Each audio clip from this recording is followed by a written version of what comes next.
Hello and good evening, everyone. Welcome once again to Chalice, Twilight Roads, and of course to the Initiative Order. We are the unfortunate crew of said game, and I am Ben, the DM, who's going to be leading these lovely people through hell and back again, though genuinely my main plan is to kind of lead them and leave them. Yeah, I was going to say, we get to leave hell? Yeah, there's a way to leave. You're taking us back? There's a way We out? get to leave. What? Oh, man. That's the hope, anyway. Speaking of the lovely people we will be taking into the depths and abandoning, let's run through and introduce everyone quickly, starting with the person to my left on my camera, Lynn. Oh, hi. That's my left. That way. I'm Lynn. I play Cecily, an alchemist who is a bit tired right now. Both me and her, because she's just spent an entire night being scared and then patching people up. So, yes, we'll see what Ben has in store for the rest of us.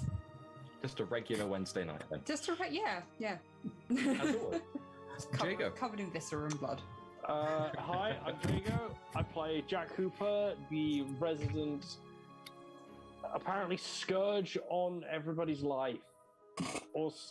That's Jack, I promise. That's the character. Yeah. I'm the I dice goblin. completely Goblin. misunderstood what you were saying there. Sorry, I nodded at the wrong part. I didn't know you were talking in character. No, neither did I. Okay. All right. Billy. Hi, I'm Billy. I play Subil, who is apparently the resident punching bag for the resident scourge of the earth, and is always on the verge of death, which is very exciting. That's funny. And I'm sure it will continue. We can only hope. And finally, Holly. Hi, I'm Holly. I play Edlynnne Castron. Last week wasn't her week. This week's not going to be her week. It's fine because I'm probably going to end up stabbing someone. We don't. And I probably don't mean that. I probably mean that both in character and out of character, honestly. We don't get. blame you. We don't. When you say it wasn't her Yeah. week, we don't get weeks. Nobody gets anything. Moment, at best. That's all any of us get. Brief moments of greatness. Fleeting moments. And Wow. I, of course, am Ben, and in the world of Chalice, I am both killer of kings and knaves. And welcome once again as we go into our introduction. You get some poetry. On the other side. Ooh.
ma'am. Hello and welcome back. Hope you enjoyed our wonderful introduction, of course, put together by the amazing crew at the Initiative Order and scored by our very own Holly Healey. I cry every time you say that. Thank you very much. I mean, I can stop. No, I don't know. By the wonderful people at the Initiative Order, and then some person just scraped hands across a blackboard for 20 minutes and recorded it. It had the same effect, though, honestly. Yeah. Yeah. He kept hitting them with a stick, going, "Work fast!" Do it better. And that's Good stuff. I see. That's just Wow. what happens at my music, really. uni. So that's fine. Well, before we Oh, come back boy. in, of course, first and foremost, those eagle-eyed amongst us will notice that we find it absolutely impossible to have a singular week where everyone is here, which is why Max is missing. Sadly, everyone has lives and everyone has very important things to get done, so we wish him our best, and I promise to not accidentally kill him off this session. I don't. You got a wedding to plan anyway. Yeah. Exactly. It was one handhold, Jago. One. It's too late. The ship's already sailed, man. Yeah. What do you expect? But Yeah. it's been put in already motion. sailed. There's You've no given us taking the it out of slightest motion. glimpse of hope, and we have taken and ran with it. Forever and always. That's what I expected to happen. You got Well, with the sole exception of Billy, who wasn't here and therefore probably can't recall much, I would like to hear a single voice go through and retell us of everything that happened last week. I will give that single voice a single void point. I do know of at least one person who burnt through them like fossil fuel last week. I would like my void points. Right. Can I get a go, please? I was gonna say I ain't doing this. I did it 2 weeks in the truck. Okay, have you already started the timer then?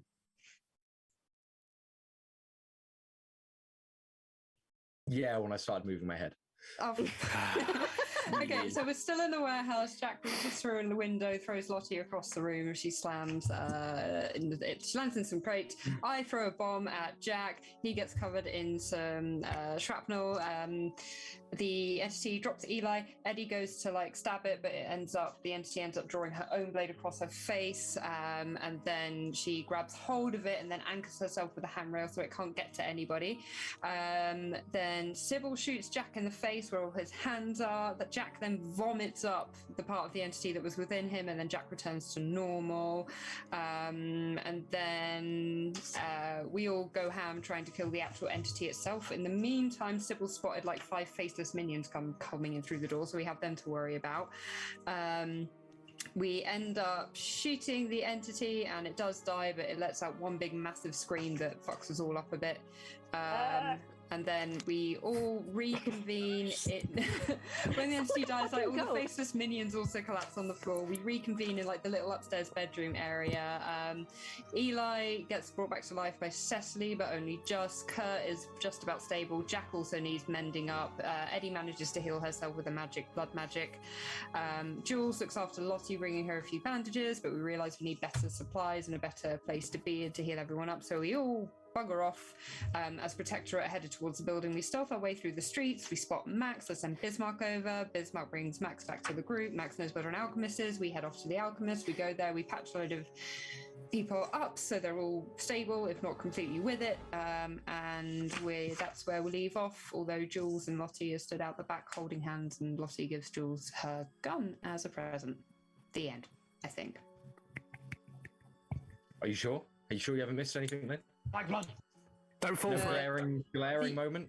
The entity sprayed silver blood all over the wall. There was the hand holding, guns blazing, blood. Jack punches a faceless minion that's climbing up him. I shoot the entity, which was the final moment. Jules. I am just messing with you. You got more or Oh, less right. everything. For fuck's sake. I said don't fall That's for me. it. I'm just scouring over my notes. Did I skip a paragraph? Well done. Have a void point. Yay! And of course, one of the large kind of mortar instances is that you all earned 15 XP just through the defeating of the entity. Though, Ooh. Who knows? It's not dead. It's defeated. That's not dead. Defeated Well, and that dead are two particular different things. iteration of it is smushed. Derek is dead. Derek the entity. Derek is definitely dead. Honestly, justice that for will Derek. be the only thing. That will be the one thing you did miss that I will double back on, because I can imagine. I wish to just see the rough expression that forms from certain people. After defeating the entity, the corpse of Derek, hollowed out as it was discarded to the floor as the additional portions of the creature burned away like ash in the wind. Edlynnne went down to investigate the body, or the skin sack that was left in its wake, Really drawing her disgusting. blade out from underneath it. The body itself was hollow, a singular cut running from the nape of its neck to the wall of its back. Not so much expertly cut, more torn, wrenched open, with numerous instances of claw marks and other violence occurring around the injury. Inside, the body was clean, as if nothing had ever existed within the skin itself. With a singular exception, that running along the external edge, or the internal edge of the tear, were a series of small obsidian stones.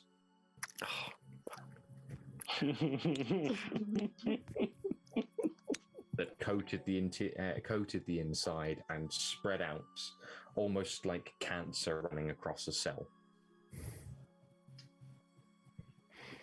The same stones, as I'm sure Billy has just realised, that are implanted around the edge of Sybil's face. We don't have to do some open face surgery. You can just see how much Billy just was just like, you know what? It's just not worth it anymore. You can just see it in his face. Just make Don't know why I get surgical tortured like this. incision, and then we open it up and see what's going on underneath. You did also find, Lynn, a couple of vials of black blood Yes. hidden within the alchemist's care, with a direct invitation to the City of Faith, to a lecture being run by Dr. Florence Black, the apparent inventor of black blood, in its very, or according to the letter you've read, its very beta test form. From what I gather, Faith is nowhere near where we're trying to go, which is south. No, it is directly to your east. It's a bit of a detour when we're just trying to get. I think we came to the decision we probably wouldn't be going. I to mean, the lecture. We're also It's the capital. wanted criminals. Yeah. Yeah, that's right in the capital. Look, I'm Yeah. sure there'll be a report. Someone will write up on it in a newspaper. I can read about. Someone will it. make a TikTok about it. Yeah, it'll be fine. I'll pick it up. Yeah. Yes, someone- because someone will TikTok report is it. TikTok is a reliable place to get your medical information from. There are Yes. some really good. The Institute of Human Anatomy. Well, they have Remember, kids, cadavers. do and not they trust show everything you read on the internet. Yeah, least of all us. yeah, the If they people do telling not you this cite their on the sources, they may as well be lying to your face. If you like Unless the cadavers, sources are also Institute lying, of I've had Human that happen. Anatomy. Sorry, Lynn, go on. To say Oh, the boy. Institute of Human Anatomy, they have actual cadavers, and they go like, "This is your bicep muscle. It attaches at this point here." It's really fascinating. So if you do want to know more about anatomy, I suggest you check them out on the TikTok. I mostly focus on the use of arms. Yeah, It's do that still- as well. He likes Livers. the arms. Well, Maybe too much. Onwards. have a weird obsession with the arms, don't they? Yeah. onwards and upwards. As No, just onwards. We're not going up. Downwards. Damn. down, Yeah. spiraling ever slowly down. Slowly. At that point, Very We quick. speed running. We speed running this. we return to the city of Southside as the sun dawns on a new day, and we find our band of wanted criminals hiding within the backroom laboratory of the Bubbling Brew Alchemist's store. Stood outside in the alleyway, both Lottie and Jules stand watching the sun rise over the tops of the buildings, gripping one another's hands, and just stood in a comfortable silence. Inside, Kurt bites down on yet another piece of wood, having already put splinters in the inside of his mouth from the next procedure that Cecily insists is distinctly needed. He doesn't quite buy it anymore. Alright, I'll just give him some more morphine, he'll be okay. Arrayed in the room around you. Drug him up, it's fine. Oh, it's other people's, so yeah. Arrayed in the room around you, Cecily, as you work on the small clinical table that you've had to clean off no less than a dozen times over the last few hours. You have in the front, through a small door just in front of you off to the left, leading into the storefront itself, which is locked and closed and locked. The window shutter pulled down, sending the entire room into a pitch darkness. You can see the outline of Edlynnne just leaning over the counter and staring at the door in front of her outside the building.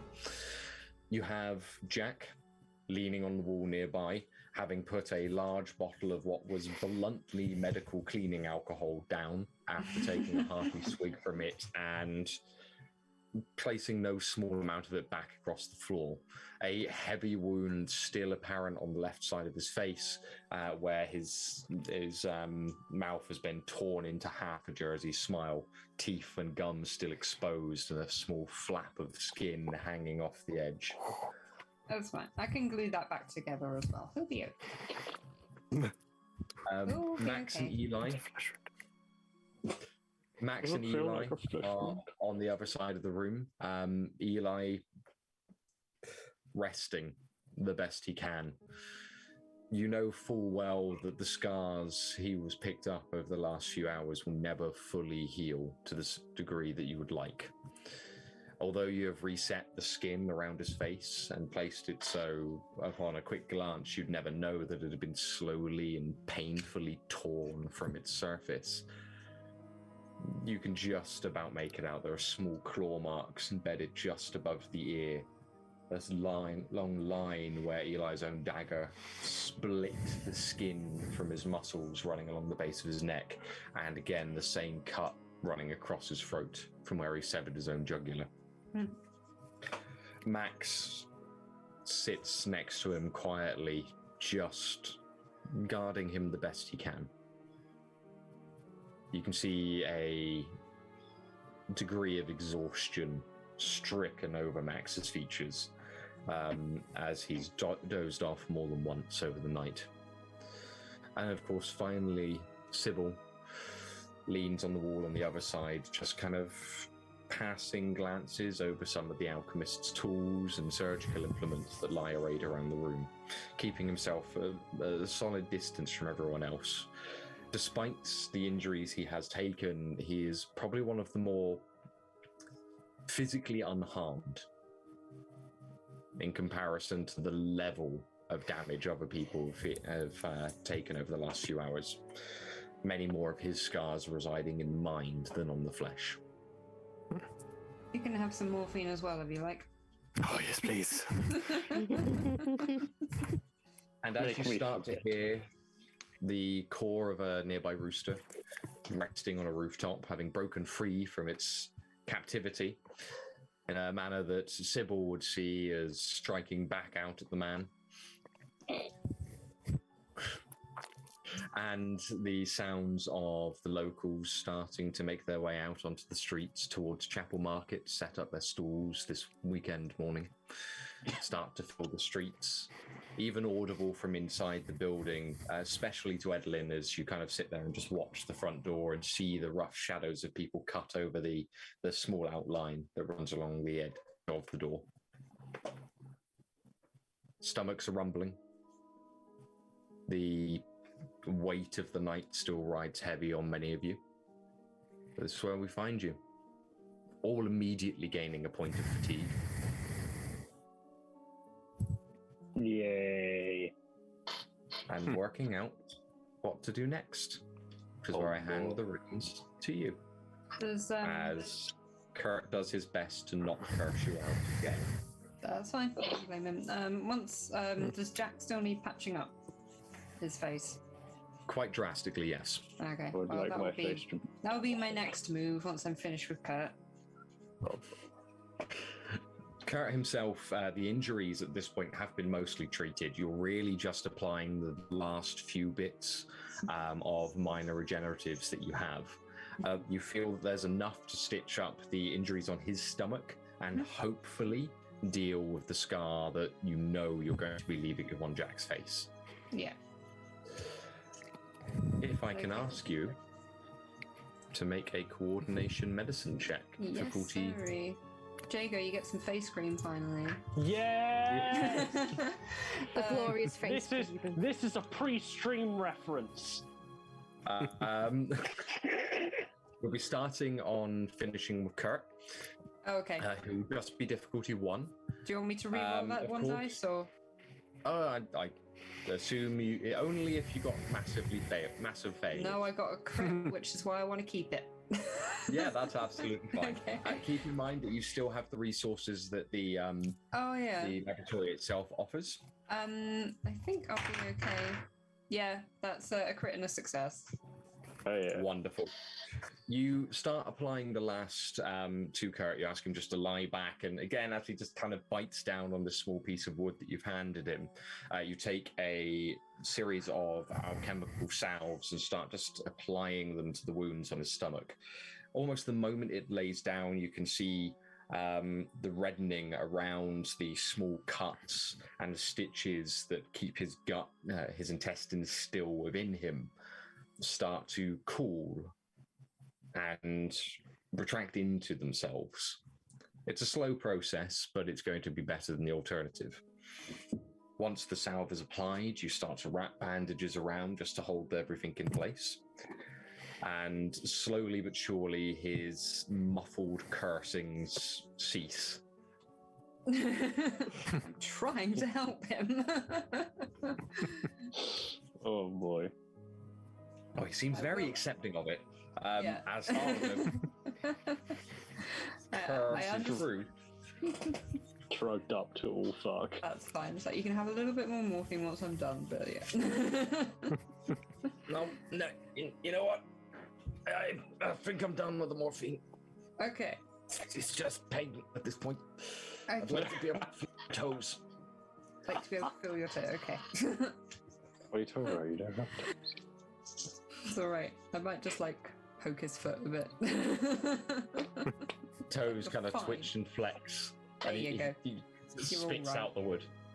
Thank you, Doc. Thank you.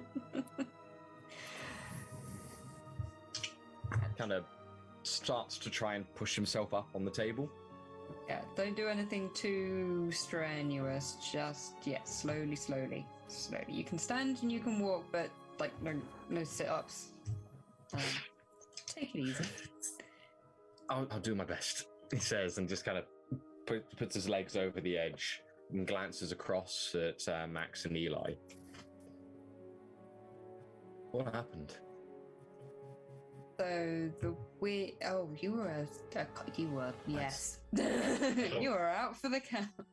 I had flashes over the last few hours. I think at one point or another I may have woken up. I saw a shape moving in the dark. Did it look like a lot of hands? I don't know what it looked like. There was so there's. I had this horrendously vivid dream in Hanukkah. It was like being back in the forests. I could hear the screams of my men.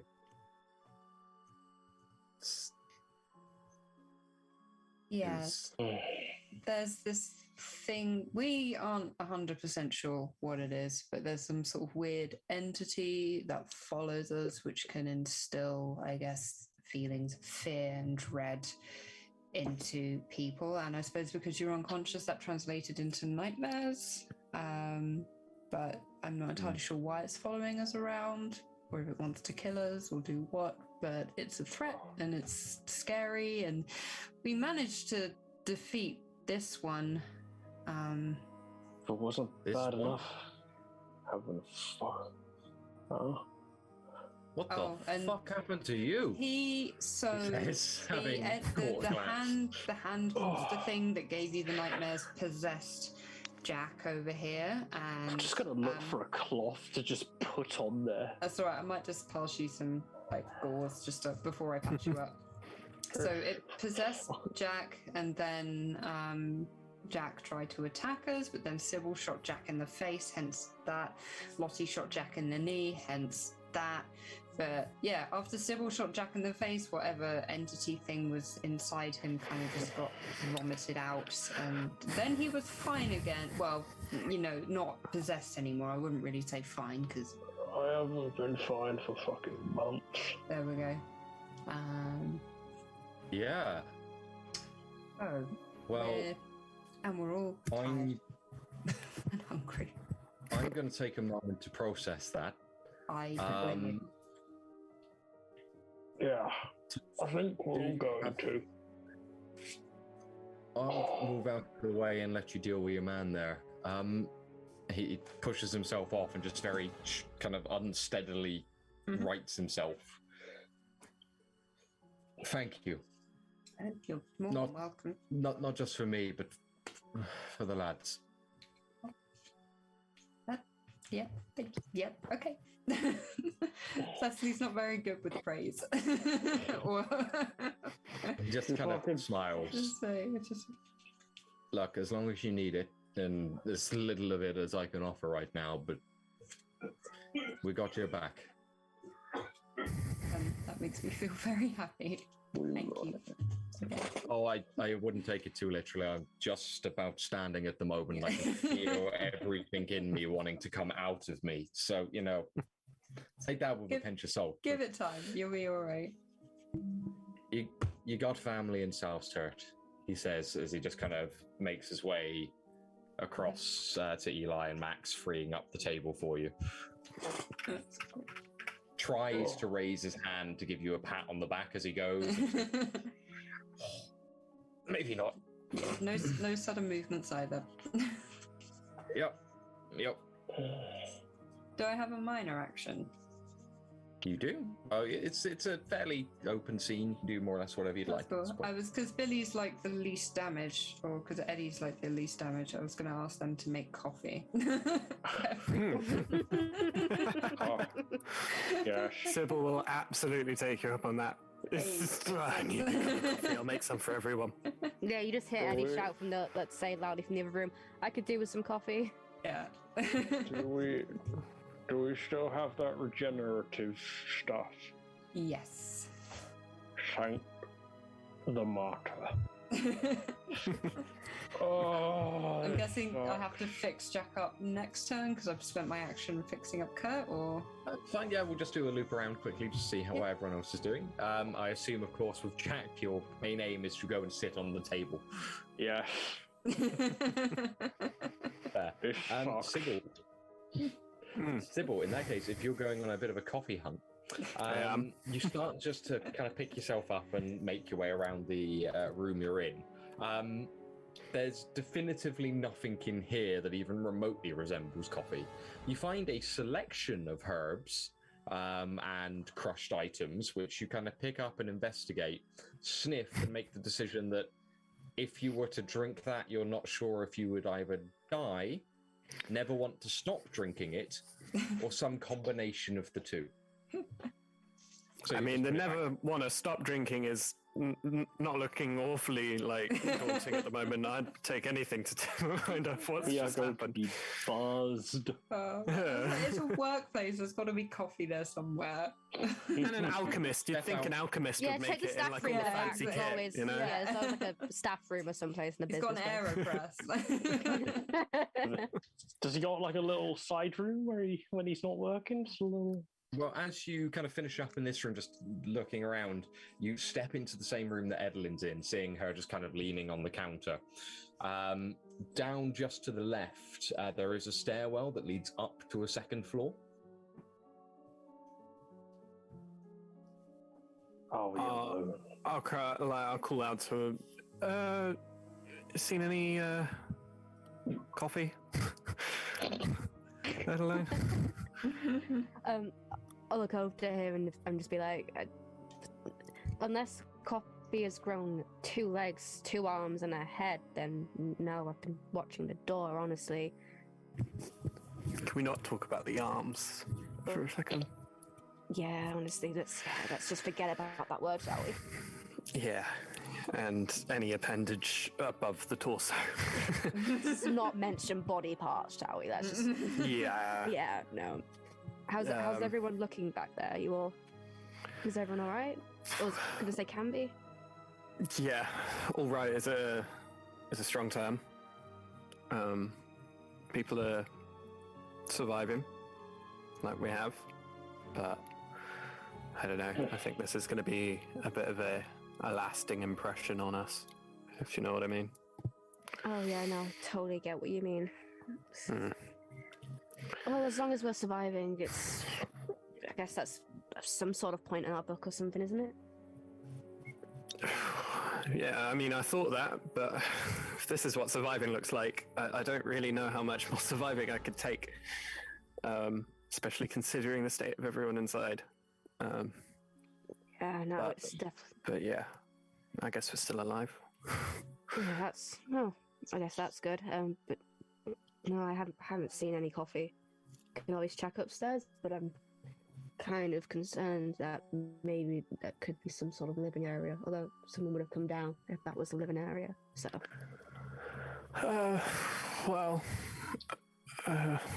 I guess I'll go find out then. If you hear screams, then... Yeah, I'll come running, yeah. I'll, just stay safe, be careful. Shout if you need anything as well, not that I could do much, but, you know. Look, you'll do more than what I've done the last few days, so you never know. You could be the one saving me. I've been thrown into a wall by multiple boxes by a person I thought... No, the person is my friend, so I don't know how much help I have been or will be, but, you know, I appreciate the sentiment. And Sybil's just going to walk up the stairs. He's just going to head up looking for coffee. Okay. You make your way just up the stairs and they creak a little bit too ominously for your liking. They loop up and around, twisting off, so you disappear from Edlynn's view quite rapidly, and you find a door lying just at the top. Put your arm on it, opens up easily, swinging straight into a separate room that runs for about half the length of the building before ending in another wall, which has 2 sets of doors, one to the left, or 2 doors, one to the left and one to the right.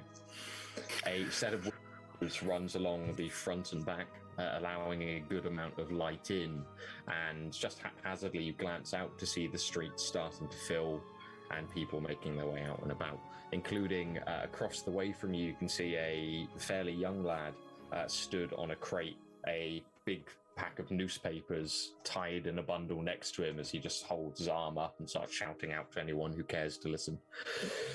In the room, on the kind of right-hand wall are an endless array of shelves and small boxes, jars of various alchemical implements from across the area.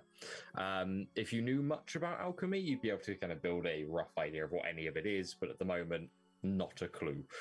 Several of the boxes are stamped with different locations. You can see one that stands out more than any other, right near the front with a large Wissian trading mark on it. Okay. And a stack of papers that bears, basically it's just a shipping manifest, noted by, to be carried by a ship. Oddly named, you can't quite make it out. It's definitely in Wissian. I'll try and read it. It may as well be nothing to you. I'll grab that manifest. I'll grab the piece of paper, and I'll fold it up. I'll take that down to Edlynnne to find out if she can decipher it for me. I think before anything, paranoia levels off the chart. So I'm gonna first off make sure that I'm alone in the room, but then I want to go and check both of the doors at the end just to see what's through there quietly, you know, and if people are sleeping in the other room or whatever, I'm not quite sure. But I'm gonna make sure to clear all the rooms before searching anything. Also, I'm curious about. I'll get to that. Yeah. I'll check the doors first. That's fine. You swing open the leftmost door first. Very cautiously. You get about halfway across before you see the foot of a bed. Mm. Is there anyone in the bed? If you take a moment, make me a...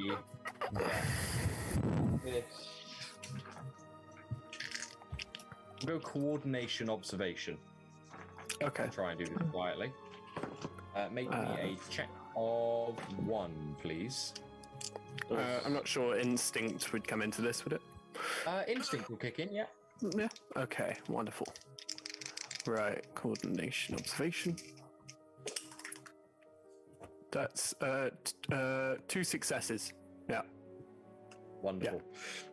You slowly creak the door open, and at the point that you realize the base of the bed is made beautifully, you relax and just swing the door fully. Okay.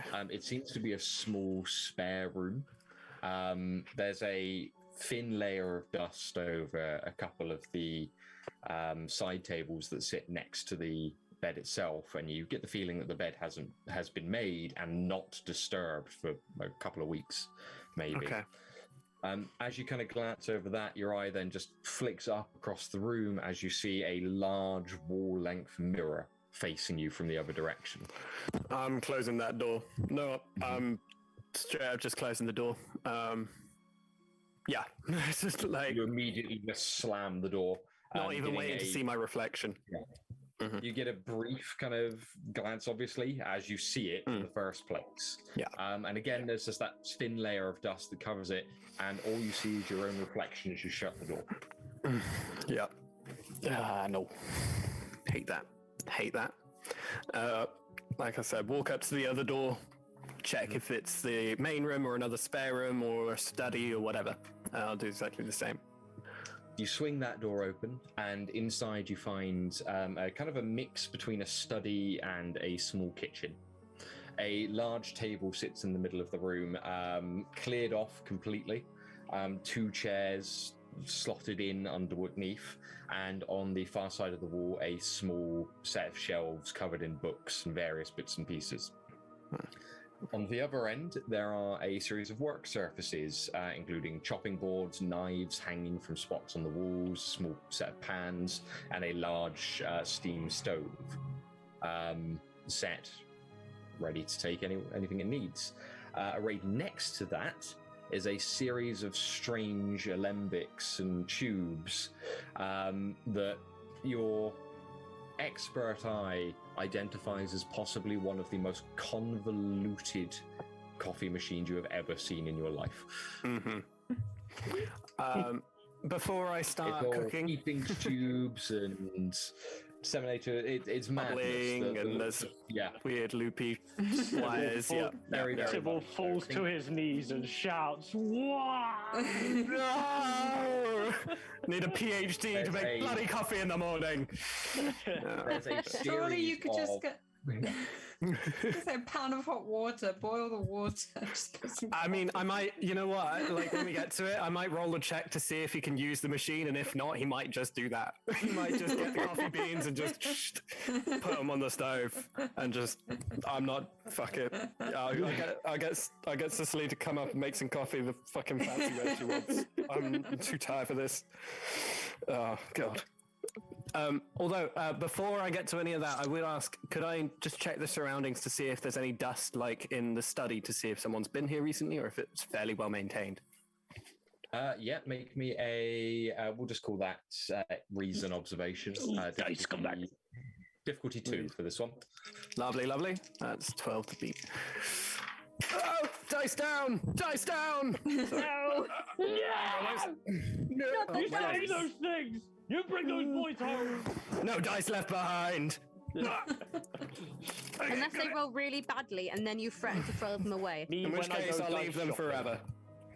Me when I go dice shopping. No dice left behind. Right, roll that again. I'll roll it on this side with my hat. Okay. Oh, that's 2 successes. Just. Perfect. Yeah, just. Cool. You spend a little bit of time just kind of looking around the room, and you realize again there is still that thin layer of dust that just coats everything. If there's a few instances where that isn't the case, one of the chairs seems to have been moved quite really regularly within the last week or so. Just the one, though. Just the one, and half of the table seems to have been regularly brushed off.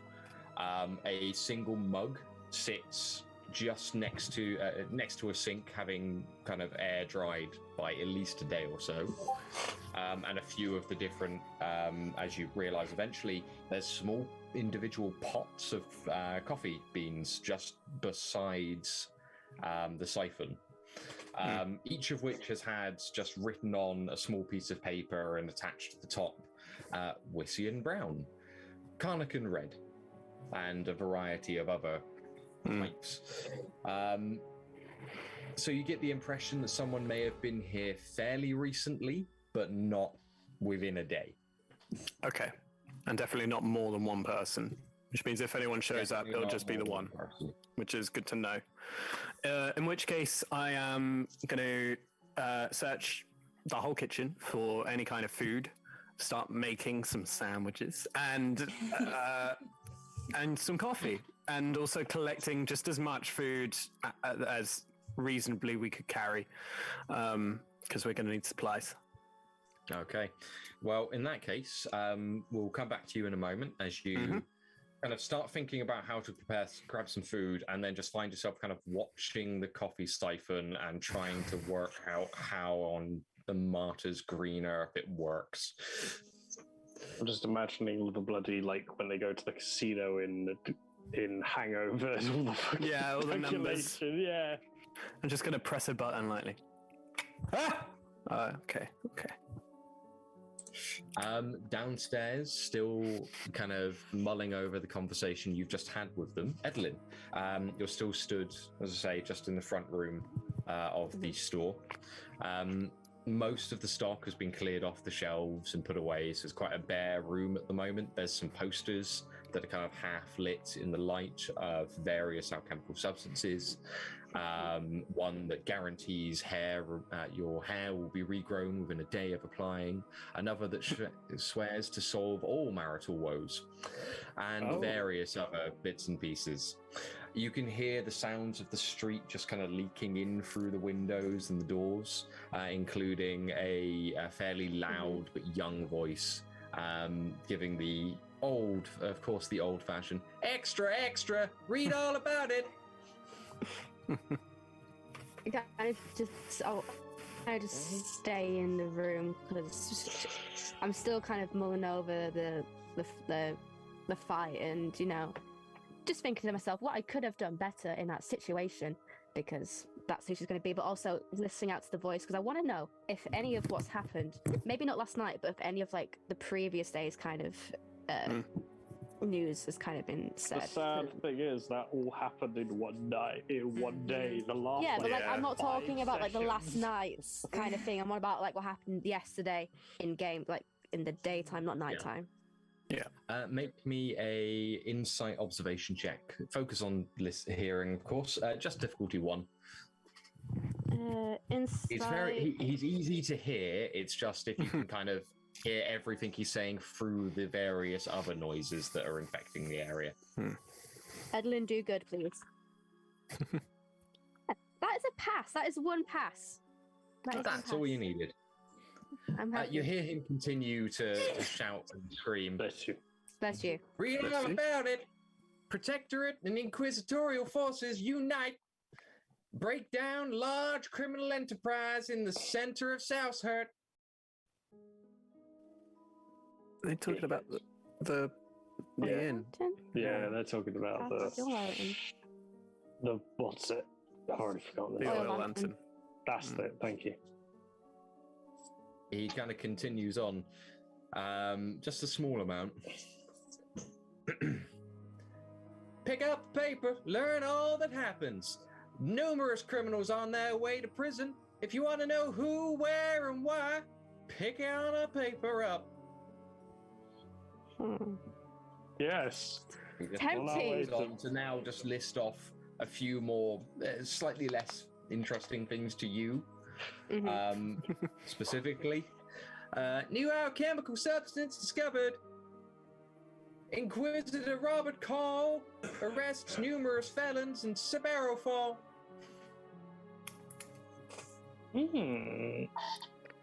Frantically writes notes. Write that down. Write down everything he's saying. 'Cause it's all going to be. It's going to be on the test. Okay, it's going to be in the. New alchemy. Multiple people. Sparrowful. Must I'm sure read that place about is it. You I'm also sure become aware Sparrow. that you also become aware that the land isn't actually that far away.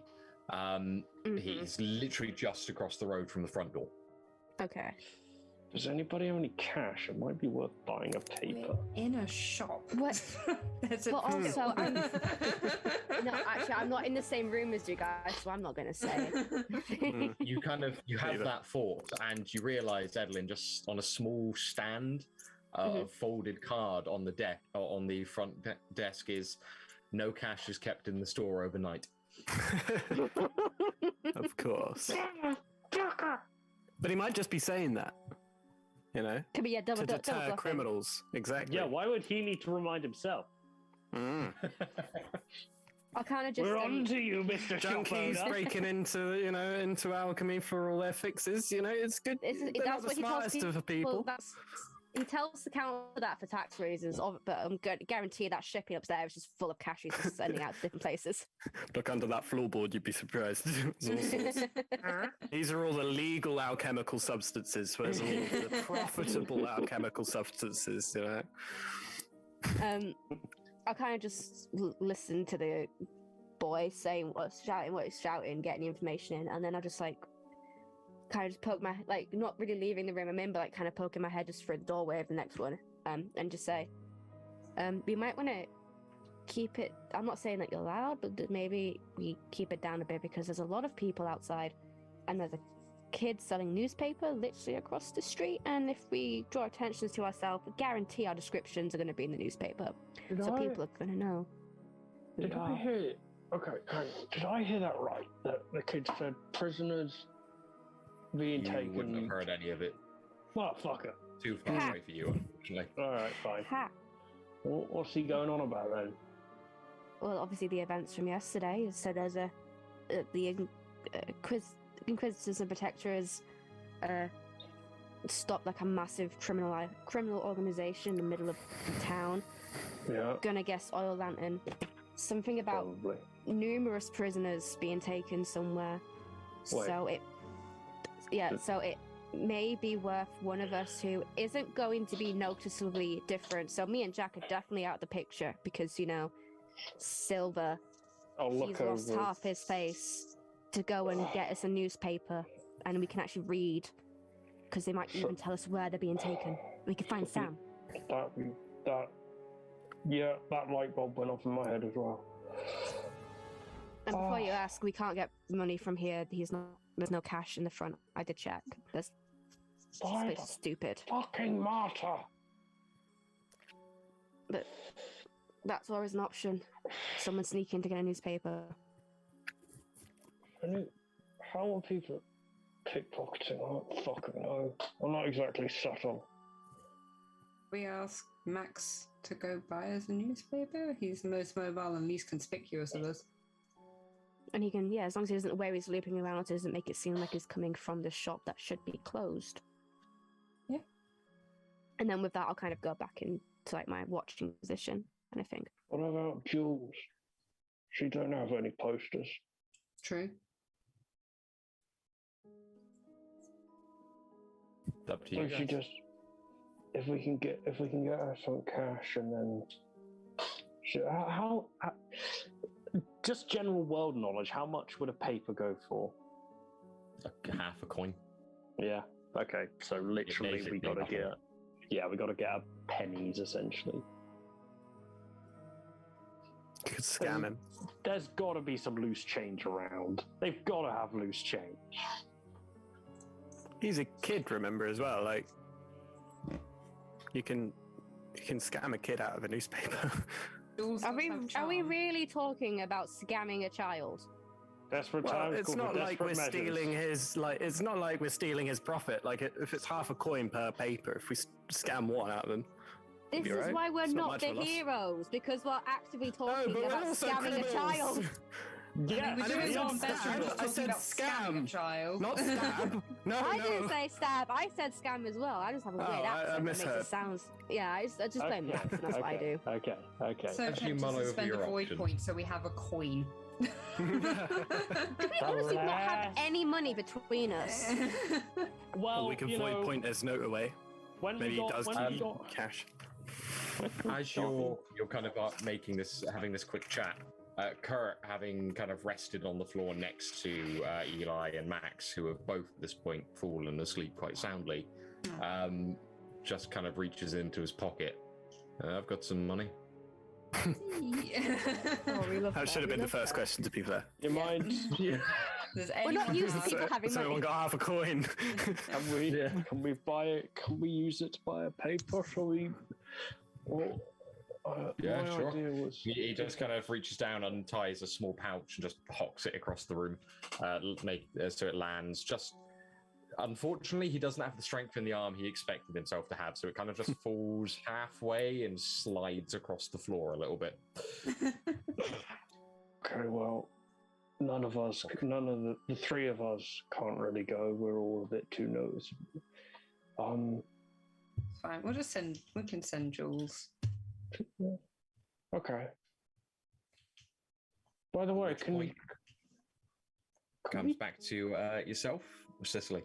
Me, I'm gonna apply some face cream to Jack. Yes. Him up.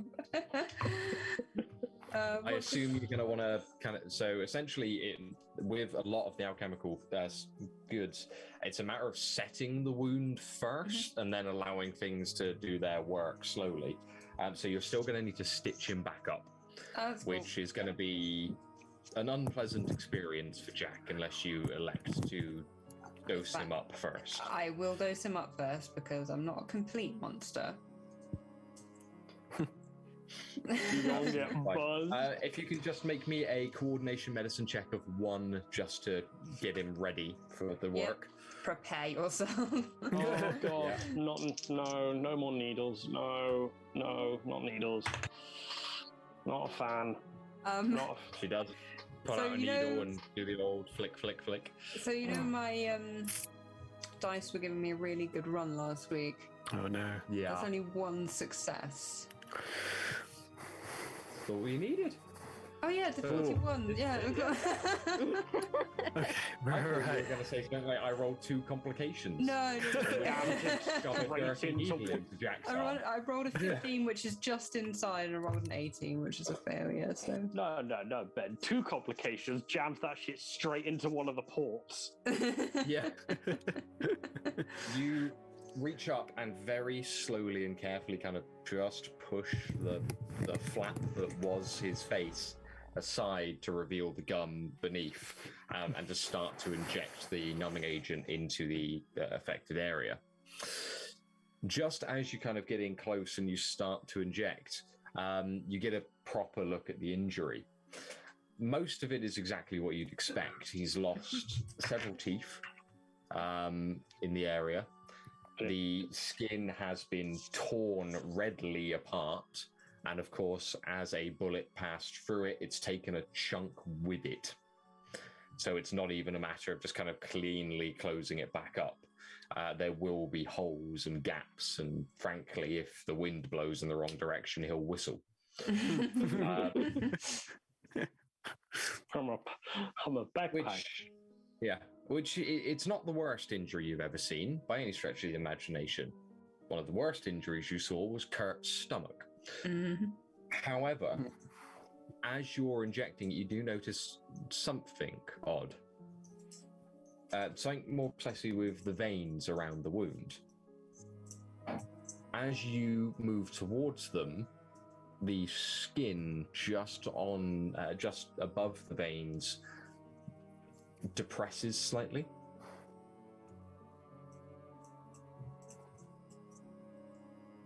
As if something was coming up towards the openings and regresses away as you come closer.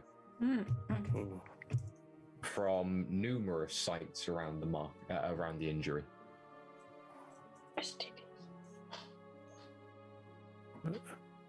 You can elect to investigate further, or just get on with the surgery. I think I want to investigate further because I don't. Yeah.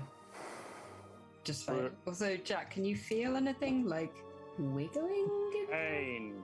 I Just feel pain. a lot of pain. Well, at the moment, Any you feel this wiggly wonderful pain? sensation of numbness starting to run across your face. Now there's less pain. Good. That, yeah, all right. Good. Less pain. Any wiggling? Yeah, No I can wiggling. wiggle my fingers. I don't understand what that's got to do with this, though. Fine. Your hands are still working. That's the main thing. Yeah. Okay. Yeah. I'd like to take a closer look at what's happening with the. Is there any specific way you'd like to try and investigate it? Anything that comes to mind? I can either poke it. My tongue feels funny. It The will old do. poke it with a stick medical method, yeah. Yeah, I mean, yeah, poke it. I think that's tried and tested. Poke it and see what happens. So I'm sure I've read at least one medical journal on the subject. Yeah. I don't think you're a doctor. Like, excuse me? I don't know if that's how doctoring works. And this is how Jack ends up with his full mouth just shown, Yeah. sewn shut.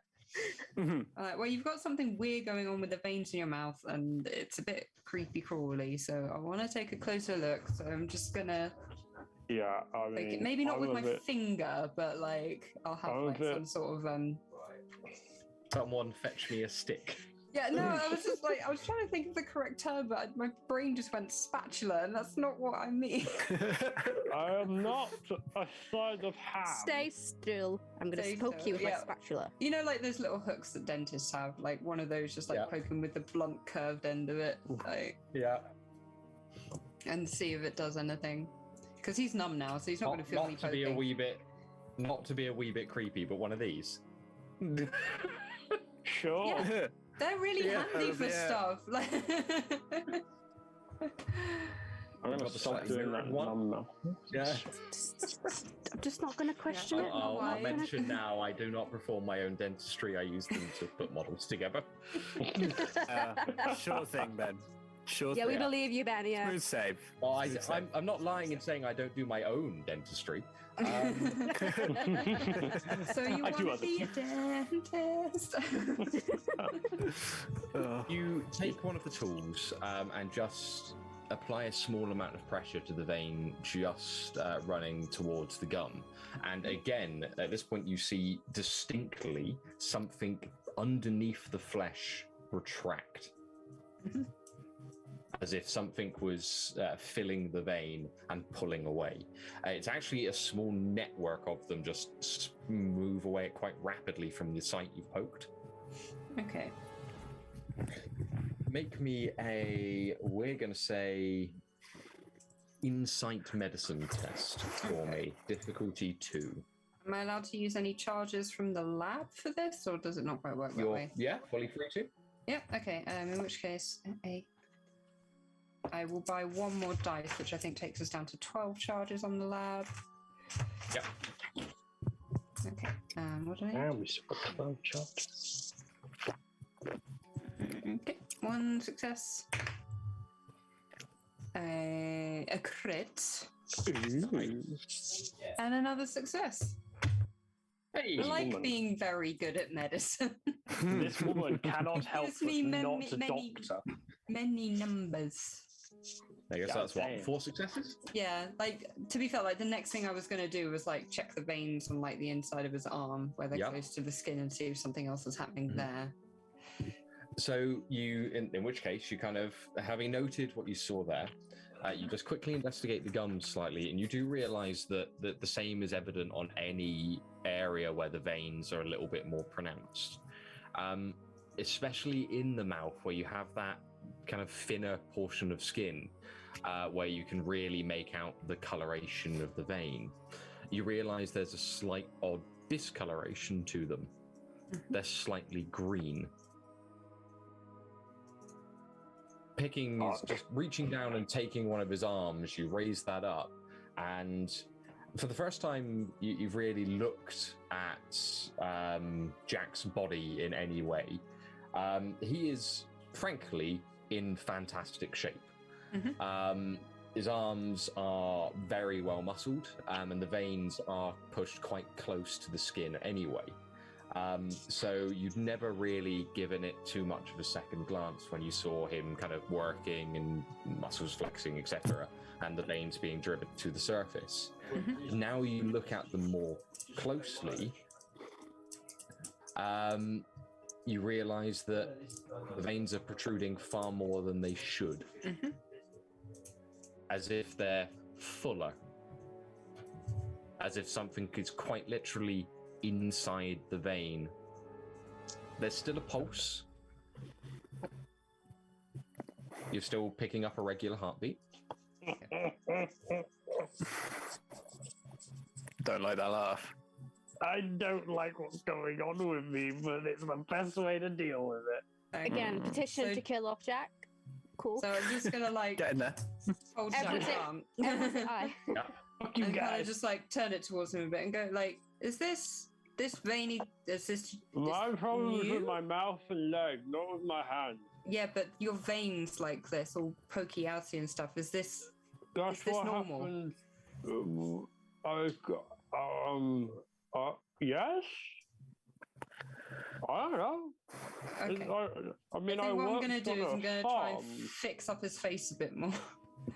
Now that I know it's gonna affect his whole, like this vein thing's his whole body, Yeah. not just like that mouth wound. I think I will patch up his face, and then hopefully, whilst he's still numb and with everything reconnected, he'll be able to talk a bit better. Okay, absolutely fine. Remind me, Jack, how many physical injuries you have? Two. So that will start then as a difficulty 4 coordination medicine test Excellent. with I'll a take some- complication range of 17. 17. Okay. I might buy 3 more dice. So that takes us down to 9. Yes. On the Yep. lab. So dice You number are 1. correct. Success, but only just 16. It scared me like that. I saw that face. I was like, oh god, that's scary. You've got one less half of the face. The thing is, like, 16 is like where like my coordination medicine is, and then right after that is complication region. I've got no Fine. buffer. Kind of close. Yeah. Crit Yeah. dice 3. In all the crits, please. I'd like Another to roll crit. We need a couple of them, please. Dice Go! 4. Go! Success again, only just, and the last dice. Another fucking crit. Let's go, baby. So Well done. this is exactly I what's literally wrong basically with got you. 4s and 16s. Perform plastic surgery on Jack. He's unrecognizable. Flawless. Yeah. Not even- Some- not- somehow not- accidentally we- managed to banish whatever Can from I- his veins because can it doesn't like I- mouthwash or something. I don't know. Can I now look like Keanu Reeves? Yeah, I'll do my best. Like Matrix Keanu or John Wick Keanu? Which one? do you John want Wick to- Keanu. Okay, Definitely we'll go John with Wick. Yeah, John. John Wick Keanu. There's no Hmm. question. Oh yeah. Climb that You man are. like a jungle gym. I've got to say, as much as the work is, as fantastic as your work is, Jack is far from breathtaking. that. Aw. I feel less bad now. Mainly because despite your wonderful work, as I said, that's what was that, like 7 successes? Something like 3 that. crits. I was only rolling successes. 2 dice. Yeah, 3 crits, 2 Yeah, successes. 3 crits and 2 passes. So 8, So 8. in that case. 8. Mm. Jesus Christ. Well, you've filled your momentum. Yeah, back up. Distinctly. Yeah. Yeah, the questions will help. Guess who's getting the MVP tonight? Yeah. You managed to bring Jack's flap back up into place. Oh, And stitch Don't talk about my everything flaps like that. I'm very sensitive about my flaps. I'm gonna say whatever I want about your flaps, Jack. Can we please move on from this part of the conversation? yeah. Jax, why are we?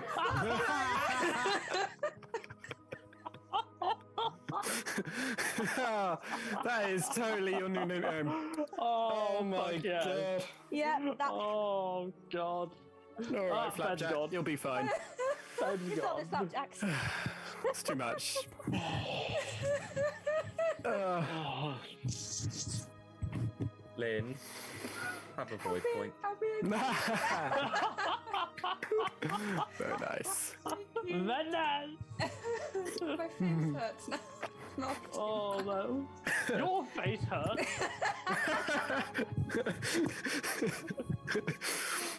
Ugh. Oh god. Oh my god. Oh, that is amazing. Well, I gotta learn how to make flapjacks now. It's earlier than Broken. I intended, but you know. Ben, are you okay? Yeah, I'm good. Sex to doubt. Head Inquisitors added to the encounter. Chaos right there to kill Yeah, himself. totally Not fine. one. Also using 20 chaos. Yeah. Oh my god. Anyway, but heads back in it. Compose. Back to where we were. You finish realigning Jack's face. You do your best to tighten the surgical string in place so as to kind of close up as much of the open wound as possible. There are still small holes in place, and there's nothing, frankly, you can do about his teeth or the ruination of his gums on the interior now. As you're working, though, and as you kind of finish stitching up to the best of your ability, you kind of step back from your work and get ready to grab the last dose of regenerative to apply to the wound itself. And as you kind of take a step back, you pick up the next set of needles and swap over the cartridge was in. Click the edge of it off, just to prepare the area for the salve to then go over. You twist back, and as you look up at Jack, who's just kind of still just mulling over the mass amount of pain relievers pulsing through his face, you see small lines of green pushing through the wounds and filling the holes. Small. The easiest way to describe them would be shoots of a plant. Okay. Tiny saplings, almost, that fill the gap and just start pulling the skin a little bit closer. I'm gonna become Audrey too. If Read me, Jack people. was aware of this, he makes no demonstration of the fact. Oblivious. Gonna point it out to him, and I will just say, so where I've done the sewing, you Yeah. like you had in your veins being a bit wiggly, you've got like shoots, like plant, just Ow. doing stuff in Ow. you. Don't poke it. Don't poke it. What do you want me to do? I'm just letting you know there's plants in your face. Well, get it out of my... I don't know if I can. They go through your entire body. I think to get them out, I'd probably have to kill you, and I don't want to do that after I've just... Hang on. You got like a set of tweezers or something. Just grab it and... Oh, I can try. I've got why tweezers. not? Okay, I'm going Why to get some the tweezers fuck and do not? what he suggests while he's numbed up and dosed up on painkillers. I'm like, okay, I'll try and pull something out. Let's see what it But is. they look pretty attached. Well, You- you know... Grab a nearby tweezer. It's not hard to find. And you just kind of place your hand on Jack's face, spreading the wound that you've just spent time and energy re-knitting Mhm. open enough that you can actually get the tweezers in, you quite easily grab a small piece of the vine. As you put pressure on it, it wriggles. Mm-hmm.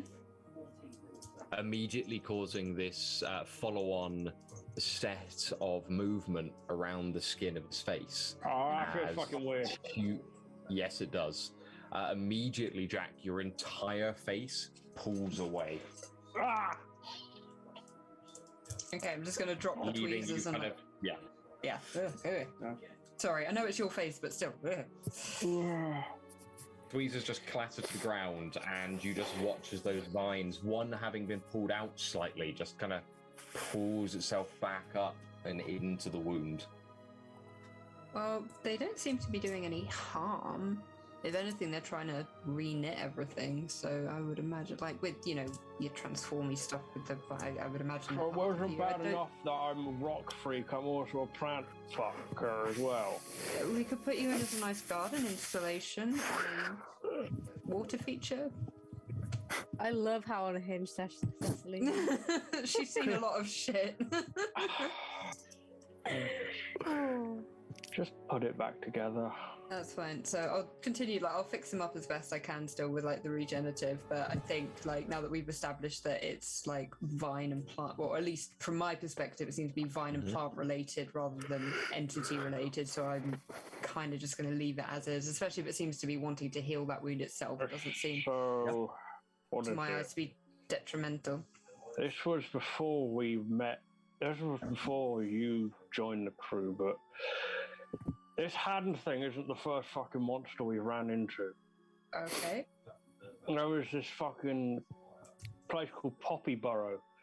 There was fucking plant monster made out of poppies. Right.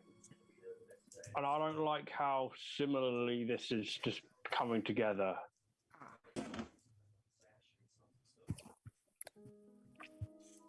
I'd suggest you find a definitive way to kill me if you need to. That I'd escalated rather- quickly.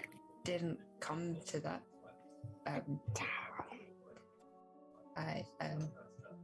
Maybe we Because can. I don't want to do that again. I would rather be dead than be not in control of my actions again.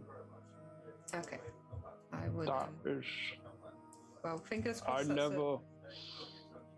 never want to do that again, and I don't like doing any of that. I don't like becoming that creature. But I keep having to on a more frequent basis, and now other things are forcing me to do that. Well, fingers crossed it won't have to come to the bridge of you losing control of your body and us having to kill you. Hopefully we can figure out a way to work around this, or a way to get this vine thing out of you somehow. Maybe. Yeah. Let's just get my leg going again. Yeah. As you kind of move away and start to look over the leg, you just get a glance over and see just Kurt kind of sat with now rolling a fairly hefty cigarette, just kind of watching you. Don't blame him for wanting a smoke. I also want to smoke. That's fine. You can have one once we're done, mister. He just kind of gives a very nervous smile and a nod, before just So kind I of might like starting to bring it up to his teeth. Pulls a small match out and goes to light it, and you just hear, "You guys are fucking weird." Yes, we are.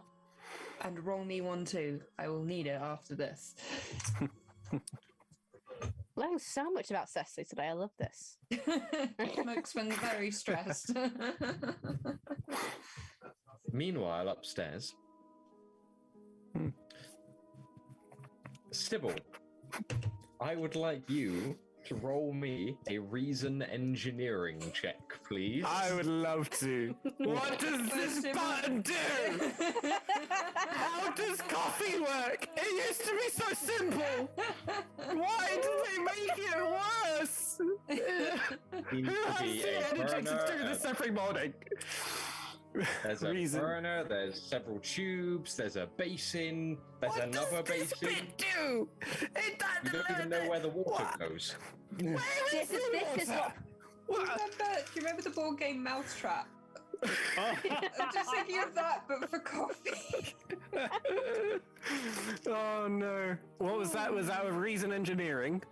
Reason engineering, and I'm debating it. I'm going to say engineering too. So it's just reason for me. So I'm gonna pick 10. Let's see. Because he's in the lab, How much do I want coffee? Technically use one of the charges. I'm in the kitchen. I'm going to say each variety of coffee counts as a momentum charge. There are 6 varieties. 6 different types. So you have a 6 momentum to spend on coffee. Oh yeah, I'm gonna need it. Welcome to the coffee shop stream of Chalice Twilight Roads. Your barista today, Subil. The captivating Chalice gameplay about to roll for coffee. Here we go. I think I'm gonna use should we go for well, let's attempt a Wishian blend with maybe a dark Karnak blend if they have it for the 2 momentum. Yeah, go for it. Let's right. We'll open up both of the pots and run into your first problem that they're beans.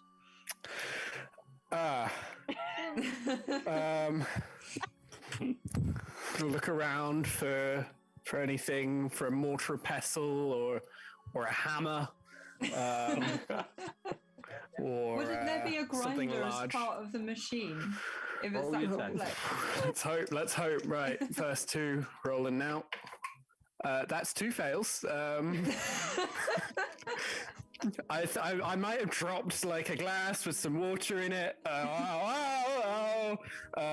I've spilt coffee beans everywhere. Oh no! I'm trying to scoop them back up in the thing. I'll roll my other 2. That's 1 success, one failure. So we're almost there, I guess. I've managed to find like the right blend of beans, I think, and maybe like one of the right compartments to put the beans in. Though I think it's meant to be blended, and I don't think I've added any kind of filter. Yeah. Now I'm just looking to figure out how to boil it. It's all going wrong. I just wanted sandwiches and coffee. You switch the flame on and you realise you put the beans where the water's meant to go, and all you start to do is cook the beans. No. Please tell me Sybil's writing everyone's names and someone in a different mug and it's just spelt wrong each time. So like... How the hell do you get... You haven't even looked at the milk steamer yet. Why is this so difficult? You should be able to make this is when you're tired in the morning. Why? How is this what breaks Sybil brain? It's been a compounding level of issues, alright? that broke the camel's back. This should be the easy thing that I use to escape from all of the horror, but I can't even make coffee anymore. I still have full momentum really charges hope of blends. Sybil's just screaming this and Eddie can just hear this from downstairs. It's just crying. He's just crying in the kitchen. With 3 failures, Eddie, from your position, you can hear someone stamping on the floor in frustration above you. May as well just go up and see how he's doing. No. About halfway through, Subil, as you've knocked a mug on the floor and shattered that into a million pieces, you open another drawer and eventually find a grinder, which you're fairly sure is a grinder. It couldn't look more complex if it tried. It's got a funnel and a chute and at least 3 different wheels. And it's about at that point, Edlynnne, that you make your way up onto the second floor and can just see him through the open door as another just handful of beans is thrown at the wall. I just love the idea that Edlynnne walks in and knows exactly what all of this is. I just imagine Edlynnne Yeah, walks I'm in, just like- sees a kettle. Sybil, are you good, man? How do you make coffee? Don't shout at me. I only have one ear. Sorry, how do you make coffee?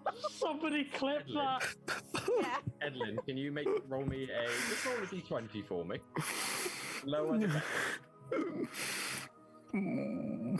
That dropped. That's a nat 1.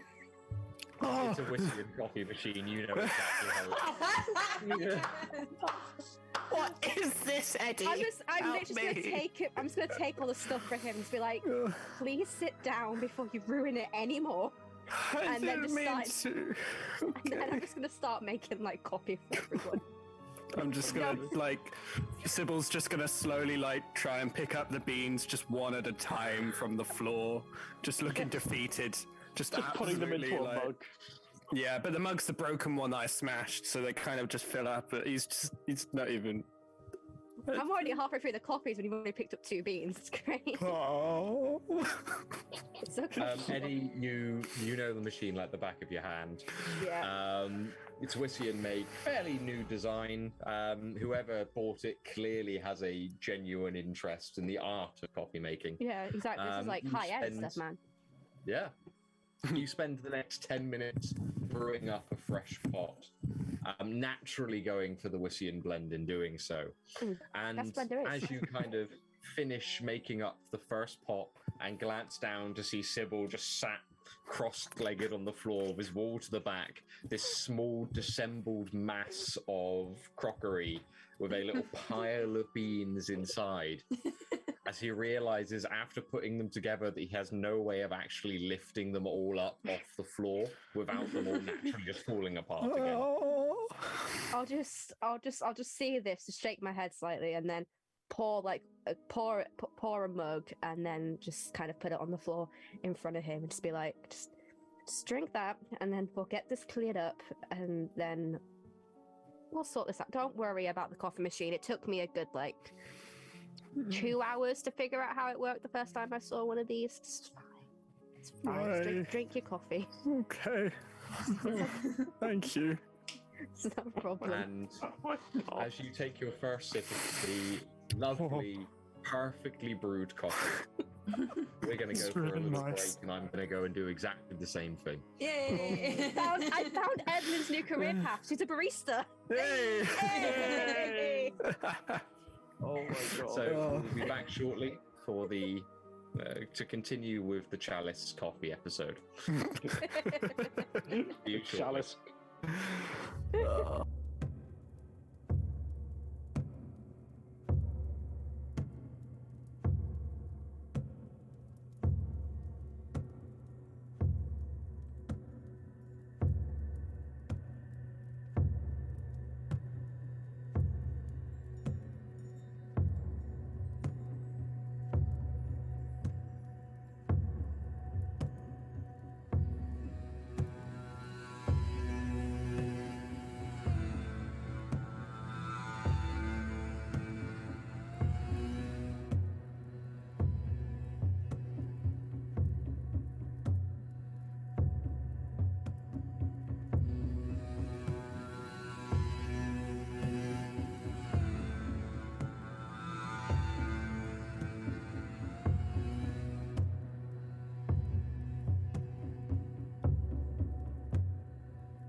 Welcome back to the Chalice Coffee Hour. Welcome back to Chalice Twilight Roads, everyone. Thank you for holding with us over one of our shorter breaks. One day we will get to the exact 10 minutes that I aim for. One day, not today. It was 100% my cat's fault today. Right. That's what they all say. As we left it then, Edlynnne and Subil are upstairs in the bubbling brew, having made their very own bubbling brew, and slowly pieced together several cups of coffee. Now you find yourselves kind of scouring through the cupboards here, trying to put together some form of supplies in relation to food and other bits and pieces. Water is easy to get hold of. There is a tap. It isn't overly difficult. It's connected to an internal system, but it's something. You have as much drinking water as you can feasibly carry. The difficulty, more than anything, is what you carry it in. Food, on the other hand, is distinctly more difficult. You have a rummage through and you find only stray bits and pieces. A couple of cans of... a single can of figs, one of Carnacan peaches, and other than that, very little else. I would ask either Subil or Edlynnne to make me a insight survival test. Difficulty 0. With every success you generate, you will get to roll 1 challenge dice and get that many days of food and water that you can easily carry. And keep in mind, that is for a person. Okay. Do you want to search for food? I've got an insight survival of 11, so... Oh, way better than mine. I'm on 9. The other person can survive. You can still assist the other. I'll assist Edlynnne in which case. Yeah. Go for it. Yeah. So I'm aiming for 11, and that is a 4, so that's 1. That's a 16, so I only got the 1 pass there. I got 1 though, so... Perfect. If you can roll me 2 challenge dice then, please. Yeah. We're going to treat this as vicious, so all effects count as 2 days. That is just a Viciously looking for stuff. double bang and then a blank, so just 2. So you get 2 days worth of food, so you have enough food there for 2 days for 1 person. And Better than that nothing. is scavenging the room to its absolute limit. No, it's better than nothing. We can always hunt on the road. Do we ever figure out, this Subil saying to Edlynnne, do we ever figure out if we're trying to go by car or by boat out of South Hut? Honestly, I don't really remember. I think we were figuring that out as Jack got whatever happened. I think we to were. Jack, so Feels like a long time ago now. I just don't like to think about the fact that it can happen. And keeps happening, apparently, to us. Okay, look, I've got a complaint about something. Do you remember the other day when I was kind of not myself because I'd fallen off of the carriage and all that, and Yeah, I remember. I think it might have happened to me. It's so confusing to think about, but I didn't have control of my arm, and I tried to stop it. I really did. I tried to stop it, but then next thing I know, I didn't have control of myself, and still, I ripped off your face. But then it didn't happen. But it felt like it felt real, and I couldn't say it then because people were starting to wake up, and that's why I kept my distance, because I didn't know what was happening. And I should have said it sooner. We might be able to stop this, but No, it's definitely not your fault. Look, we definitely don't know still what this thing is. So, presuming look, none of us could have stopped what happened. It's not Jack's fault. It's not your fault. It's not anyone's. It's just happening. So, I get it. I do. No, it's one of those things. Like it could have been avoided. It's because I don't know. I just feel bad. That's all. I mean, I couldn't help in the fight. Never really been good at helping with fights. Never. And it's just Preaching to the choir there. I can make a good coffee, so that's always you can always throw coffee in the hand's face, but it's not going to help at all, is it? Well, I mean, there's one step ahead. I couldn't even figure out the bloody machine, so Perks of living in West. You kind of get to know them. You kind of get to know the functions. Why do you make such complicated coffee? Have you tasted Chalician coffee? It's not. It does taste real good, to be fair. It is real good. And what about Wistian coffee? No, it's better. Wistian coffee is. I mean, you're drinking Wistian coffee right now, and I don't. I was gonna say this is better than I've had in a while. Thank you. See, it's good to know that my skills in something actually mean. But That being said, I haven't really had coffee in a while. I haven't really had any of those kind of little luxuries. Feels like a long, long time ago now. It hasn't really been a luxury we can afford, is it? In any sense of the word, yeah. Oh, I've got this manifest from. There's a crate that I passed on the way up. It's in Wishian. There was a Wishian logo on it. I'll pull it out of wherever I'm keeping it and hand it over to Edlynnne. There's a Wishian, looks like a company logo or a seal or something. Maybe I'll see if you recognize it. Oh, and don't go in the room opposite us. It's empty, but there's a big old mirror. And I don't know about you, but I don't really trust my reflection anymore. Maybe we should barricade the door with the crate. You know what? Let me just read the manifest first. Have a little look, Yeah, I'll think about the mirror in a minute. I'm not gonna just I'll take the manifest from Subil and I give it a read, and then I do my Wishian stuff and just read the writing that no one else can read. That's what I'm here for, just to read Wishian. You are my translator, and you are now our coffee maker too. I'm the barista. I'm your part-time barista, and I'm your translator. This is great. Look at that. I found my purpose. New Foreign employment exchange barista. opportunities all over the place. You take hold of the shipping manifest and just flick through it. First and foremost, you just get some basic information on the actual vessel itself, where it was transported to and from, what it was. The crate itself seems to mostly, somewhat ironically, be filled with imported coffee, as well as placement parts for not only that machine, but a couple of distillers. Which, whatever reason they have to exist, is beyond you.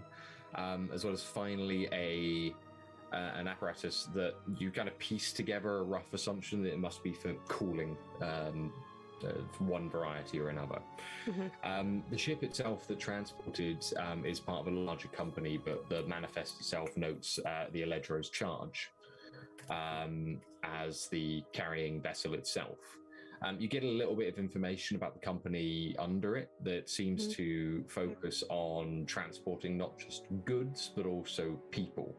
It has apparently a fleet of vessels alongside it. You find out just from flicking over it that it was imported into Dagos and then transported up through a separate courier service. Is there any like way to tell what that separate courier service is? Or is it just not noted really in there? I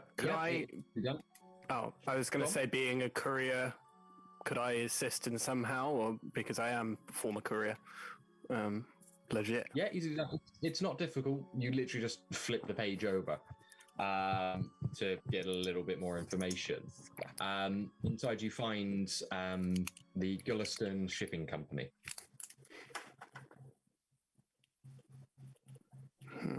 Okay. I'm so Which happy. seems to kind of focus on just the transport of quite standard cargo to and from, apparently operating mainly out of this, but covering the entire western portion of Chalice. So, Subil now saying to Edlynnne, so, I need to learn what shit, really. What does it say? Yeah, what is it? It's just a simple shipping manifestation. This is the Eledro charge. They kind of just deal with all the shipping out of West to Chalice and all that. Like, they're basically one of our main kind of one of our main shipping things. There's nothing really of note in there. I mean, it would be nice if there was food, but they're not going to be shipping food from West.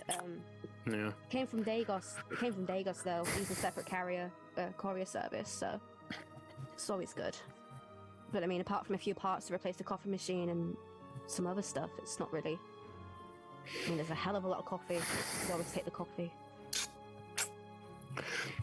I wonder if we could somehow hitch a ride or commandeer or something. I mean, yeah, could do that. I mean, we just have to figure out.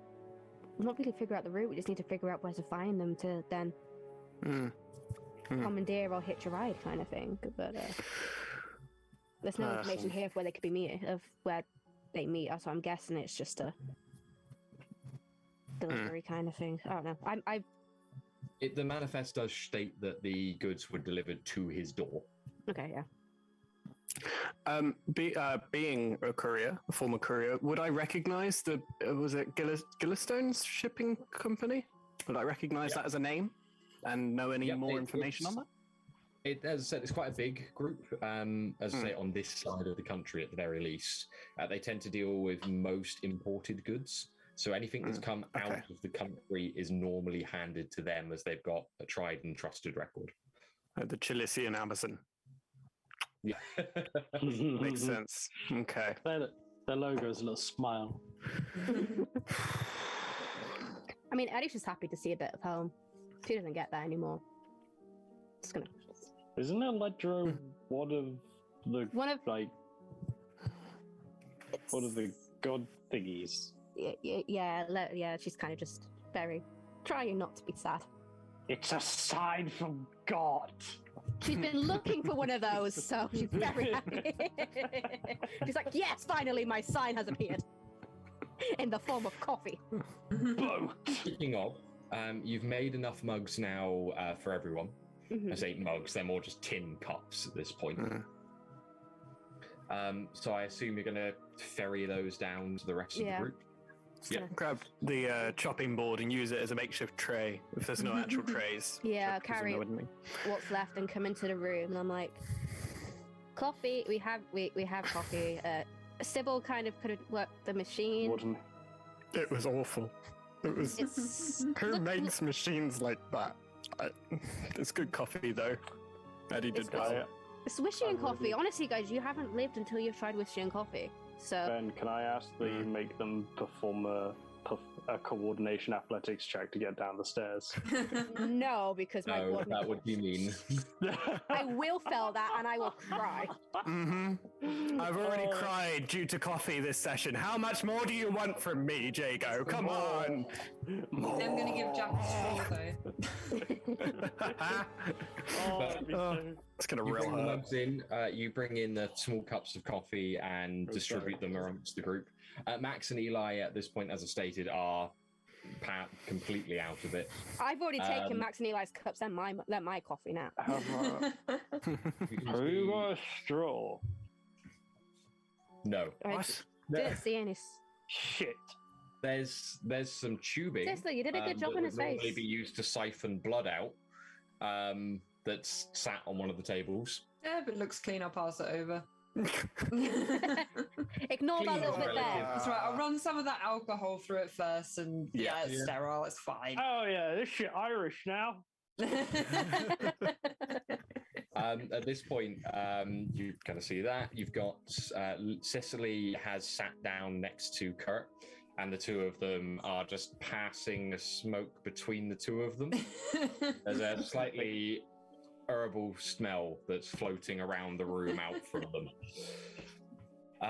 And both, a short while ago, the rear door opened and both Lottie and Jules make their way back in, and they both happily take a cup each. Lottie kind of turning her back to each of you, and just looking out of the rear window as she drinks, and Jules standing just next to her.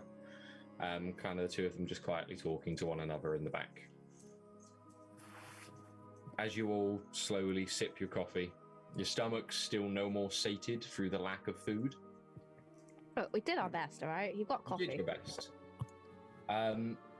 You all become dimly aware, just as lights start to filter into the room more and more, and the morning sun rises slightly higher, that especially yourself, Cecily, you realize you've been working, of course, with various clean tools and implements, and even at one point having to grab a mirror to perform the job, even doing so completely unconsciously, going full into kind of autopilot. And just as you're sat there, kind of glance over at one that's sat on the side, and it just perfectly reflects the room. Put it in a drawer. You stand up, pick the mirror up, and just place it into a drawer. It again just reflecting you normally all the way through until you place it in the drawer and close the drawer. I still don't want to tempt fate at all by going, "Hey, look, that mirror's normal." Scalpels. Straight in the drawer. Gonna start. I was just literally anything I can find. I would just start shoving it in drawers and closing them. It's like, no. There's a We're reason I've dealing stopped with shining. There's a reason I've stopped polishing my swords, man. Like, come on. But as you kind of filter everything away and your coffee starts to go down and empty from your cups, the peace of the moment settles, but is still kind of held very, very tensely in hand. You can still hear people outside, and Kurt kind of passing the dregs of the cigarette the two of you have been sharing back. Aren't you gonna go and get a paper? Yeah, I was gonna bring that. I was gonna bring that up. Yeah, did you say Jules was gonna do it? Yeah, Jules. Well, Yeah, Jules. she's Yeah. got. Kind of just turns. Could Sorry, you did you cheat want us? something? Kurt has let us borrow money. Ain't that sweet of him? He's could you go buy us a paper, because you are least likely to be recognized. Honey, no problem at all. Thank you. We appreciate it, Jules. I'll try to make you more coffee. Be sure you do. She says, and she just kind of pats Lottie on the back, dragging her hand just along kind of the top of her shoulders as she walks out the back door, having collected roughly 4 times as much as she needs. That's our Jules. Yeah, that sounds like Jules. And just stepping out the door. If Kurt noticed, he clearly doesn't care, as he's already kind of reached into a pouch, gotten another piece of paper out, and has started filling that. I'm just saying, Edlynnne is so nervous to be in a room with Kurt now that he's conscious. Can I He's get just like in on that trying smoke? to like just Yo, can I get in on that smoke? He looks at you and goes, "Wouldn't it be a form of cannibalism?" Maybe. I mean, I'm not eating the plant. I'm like. As he says that, Subil and Edlynnne, your eyes are just kind of drawn over to Jack, where you can see his face has been stitched back up rather well. In fact, exceptionally well. But in the small gaps where there was no flesh left, you can see these lines of green plant matter filling the gaps. And even more worryingly, that as he's speaking, it kind of obviously moves and stretches the skin. You see a small bud just kind of peek out at one point. Oh, Pushed very to the vein. Blood does kind of come out every now and then, but it seems to be being absorbed into the plant matter. Oh no! So we're being chased by a giant hand creature who I hereby elect we call something other than a giant hand creature if we ever want to have our sanity back. Second. God. And Jack I just is came- slowly I being just came up with a controlled. very bad idea. Very bad. Kurt's got a lighter, right? I got some matches. Please don't set yourself on fire. Don't try and Jack- cook Jack- this thing out of Jack, me. no. Jack, You know green plants don't burn, right? What? Not unless We'll you do have it. a lot of fire. yeah, Jack, Have you ever made a fire in the wild, Jack? Jack, put the, no, Kurt, take your matches back off him, please. It's gonna do something stupid. I mean, I don't doubt that. Never said it was a good idea. I hereby, Jack, just drink your coffee. I say putting the makeshift straw in my mouth. Coffee has this wonderful sterile aftertaste. I don't like this brand of coffee.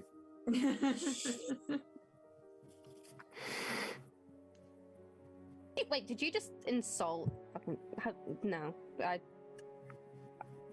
don't insult wishing Bad. coffee in front of me. It's got a bad aftertaste. It's all sterile and shit. Cecily, can you knock him out before I do, please? Give it a go. I so need to knock something out. So, not that I don't enjoy these little talks, he says as he just kind of licks across the paper and starts to tighten it back up. What's your plan? That is part of that. We're hoping, at least does. So, I think the plan is to get Sam and then get the hell out of Dodge. and hopefully the paper will have some information on where prisoners might be being taken, so then we can kind of have a decent guess. I mean, I don't see the Inquisition as a group that normally kind of screams where they're transporting high-value prisoners. All we need is a rough location and maybe some persuasion, maybe some murder. Put two and It's two together. Canehurst. It's Canehurst, Work isn't it it? out. It's gonna be Canehurst. It's Canehurst Estate. It's fine. We can.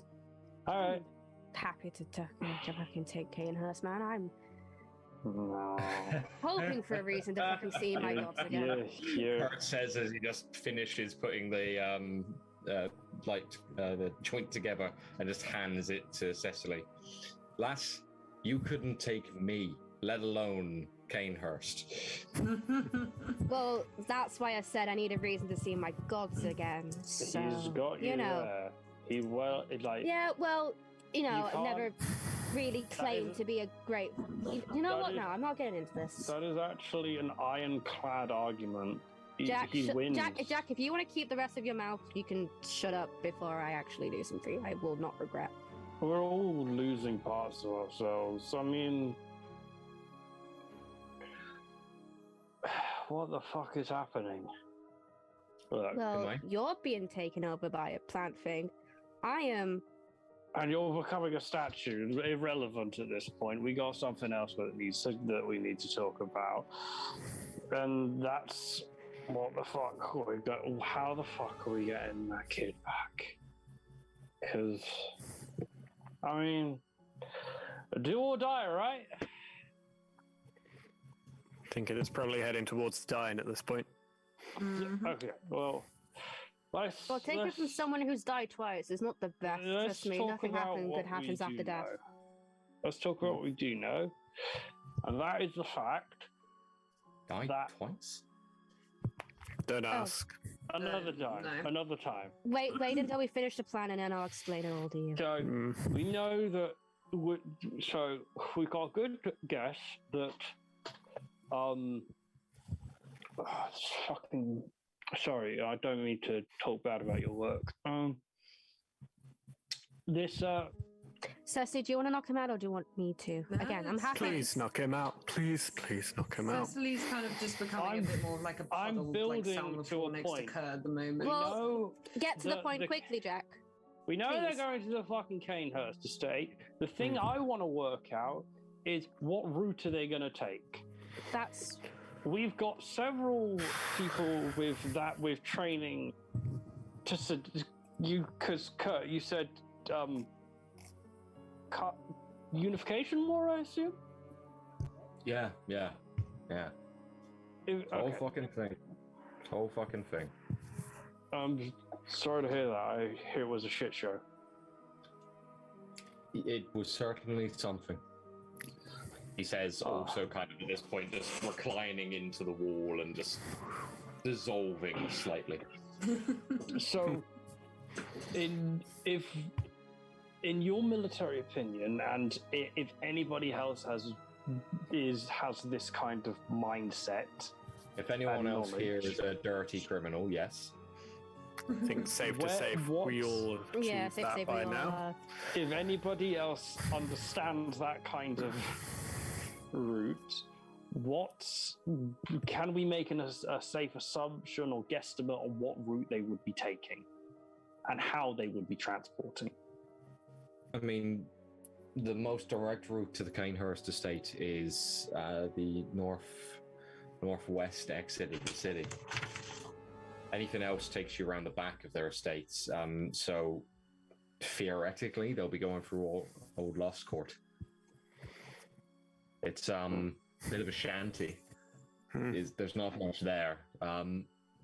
If you're aiming to hit them, you kind of just see the cogs whirring as he just takes another deep inhalation and then passes it over. You would either want to hit them as they cross out of Old Town, get them on the bridge, where they can't properly reinforce, get a boat under them, grab what you need and go. But then you're hoping they haven't reinforced the rivers, and then you need to make the debate of if you're heading north yourself or down into the lakes. It's risky, but you could try and get them in. Yeah, indeed. You could try and get them in Chapel Market, which, frankly, lots of buildings, lots of high ground, but it's a narrow area. If they're worth their salt, they'll have men on the roofs themselves, armed. I mean, it's the Inquisition, they'll have guns. Then you've got the option of maybe trying to hit them in Lost Court. I mean, I know a lot of the people there don't have much love for the Protectorate, but they do and should have love for the Church. I mean, no one's likely to step up and lend you a hand robbing the Inquisition, not unless you know someone who's got a personal beef or vendetta with them. Other than that, you're then relying on the roads between here and Canehurst Estate, which, if they're transporting anyone, they'll be watching at any point of interest. There is an old bridge, which is about a mile and a half outside of town. You could use that. And at one point, they do need to pass through quite a heavy copse. There's an old woods that's being chopped down at the moment for lumber to send up north. But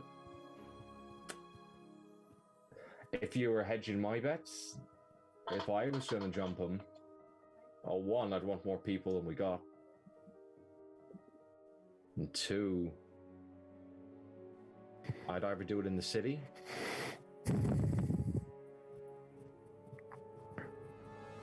or in the trees. Somewhere you can get away quickly. I think trees might be our best option if we do it. I also like the trees. The bridge, a mile or so out of town, you said. Yeah. How much route, what's the material? It's old stone. It's not... It's been a while since I've been out there, but last time I checked, it wasn't holding up too well. There are masons being sent there every few weeks. I mean, last I heard, it's got an awkward bloody turn to it, and wagons have a real tough time, especially transporting larger cargo. They kind of have to slow and take them one at a time, and any minor cock-up, they keep knocking bricks off, and half the thing is sheer. It's over a small ravine as well. It's not your standard kind of just dip in the road. It's quite a big drop. I don't like the bridge idea. That could. The problem could get Sam killed. we could tear down the bridge. Yeah, but the problem is we still don't have a wagon. Don't want to cause any more damage than we already have, Jack.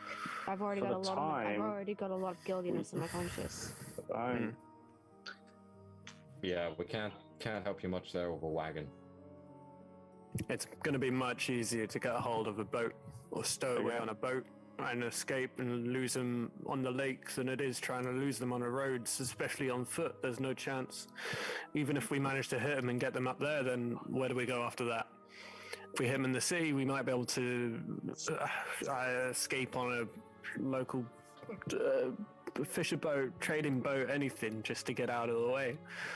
But without any kind of transportation, both these plans are doomed to fail.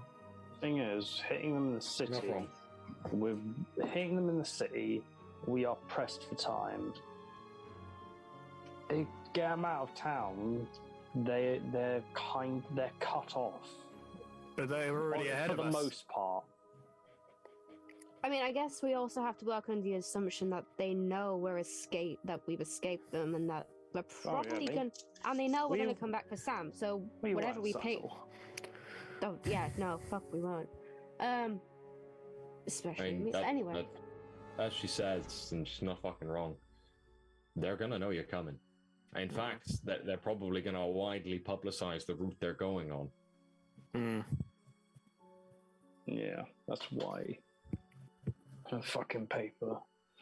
You also have to ask the question of, will they even have the kid? Look, I've seen this happen.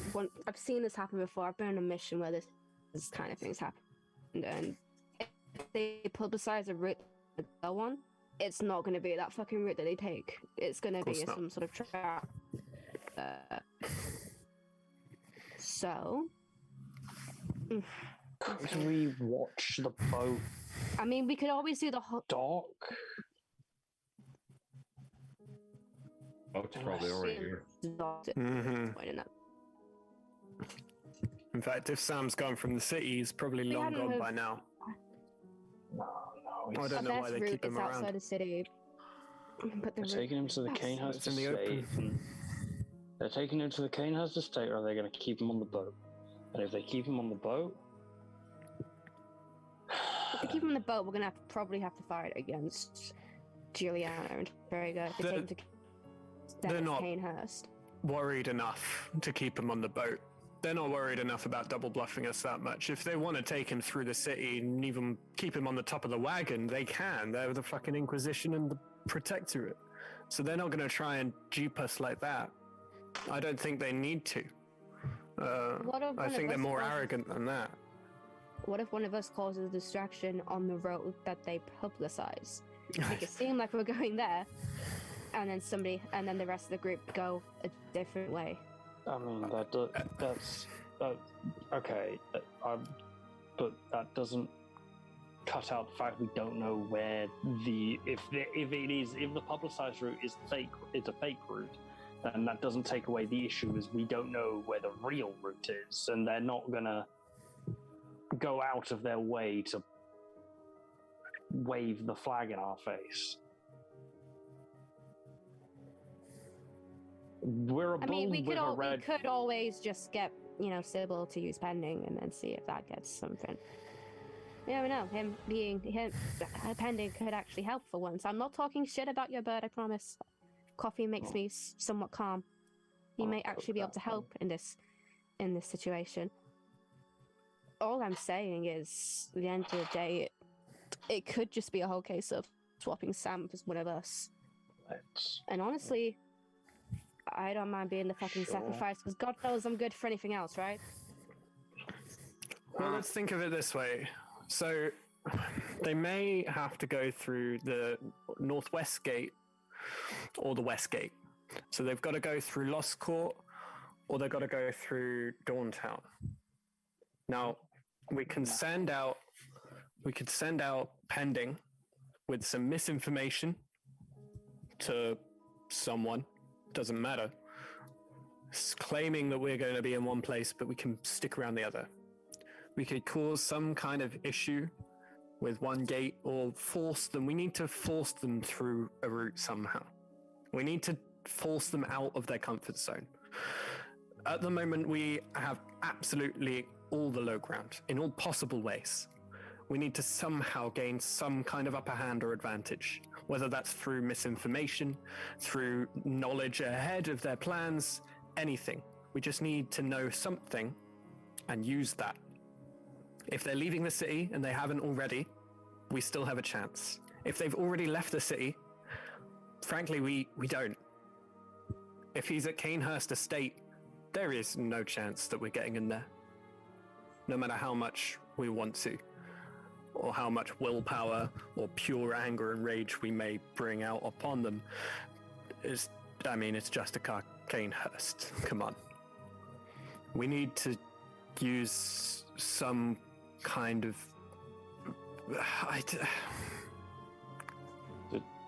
We need some kind of advantage.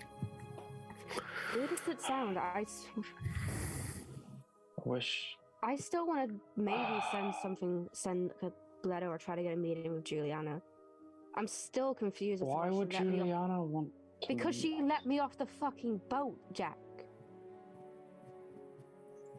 Why? That's why. I don't know. That's what I want to figure out.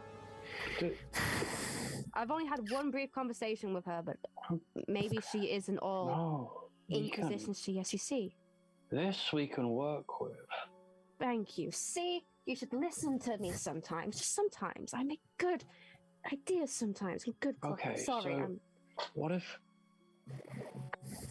pending is clearly bugged, right? Let's not. All jokes aside, pending is bugged. Pending may be compromised. Yes. Pending is compromised. Maybe we don't know. Don't argue about this for simplicity's sake. Let's just say maybe. Let's not argue over the bird. I'm whatever. As you're kind of just puzzling this over, the door just swings open. And most of you immediately kind of jerk react as you see Jules reversing in. Kind of just pushing the door open with her back and then just swinging in place. Hi, y'all! And just pops the paper down on the table. And nestled in under her arm are two large, still slightly steaming loaves of bread. Jules, please tell me you didn't steal those. Bowl, and a small bowl with a little knife in it, just full to the brim with butter. Jules, please tell me you didn't steal those. Please say you didn't steal them. Honey, what do you take me for? Well, a woman marching of herself. Okay, good. We don't want any more. Kurt paid for it. Oh, cool. Cheers. Thanks, Kurt. Cool. Thank you. Yeah. Kurt just kind of. Is that bread? I fucking get it over there. Good on you, Kurt. God, I understand that energy. Someone read the paper. Kind of pulls himself up, grabs one of the bits of bread from Jules, who just kind of places them both down, tears the chunk of it off, completely ignores the knife and the butter, and just goes. While he's doing that, I'd like to grab the paper that Jules got and just see if it says anything about a route. You just take the paper, and the headline of it is fairly straightforward. It just reads: Inquisition and Protectorate Forces bust crime ring in Southside. The article then continues to discuss how, through a joint task force or a joint task, they uncovered a series of crime rings, illegal alchemical distributors, and more illicit substances being trafficked through an old bar in the center of town known only as the Oil Lantern. They've made numerous arrests, and the mission was an overall success with only a single fatality due to hostility from the criminal element. That those who have been captured have already been processed and are being taken to Killport Penitentiary. which is the prison you all passed a while back. Seems like a fucking lie. It claims that the operation has been in the works for quite a while, several weeks in fact, and that the northeastern road is being closed down to allow for transport of the criminal elements. In addition to that, it also states that several persons of national interest escaped from a small prison transport. This is a much shorter portion to the article, though. It seems to have been added in at the end, whereas very fine print. It's You need quite intricate, very intricate, well written. And this definitely bears the marking of something that's been very hastily added in.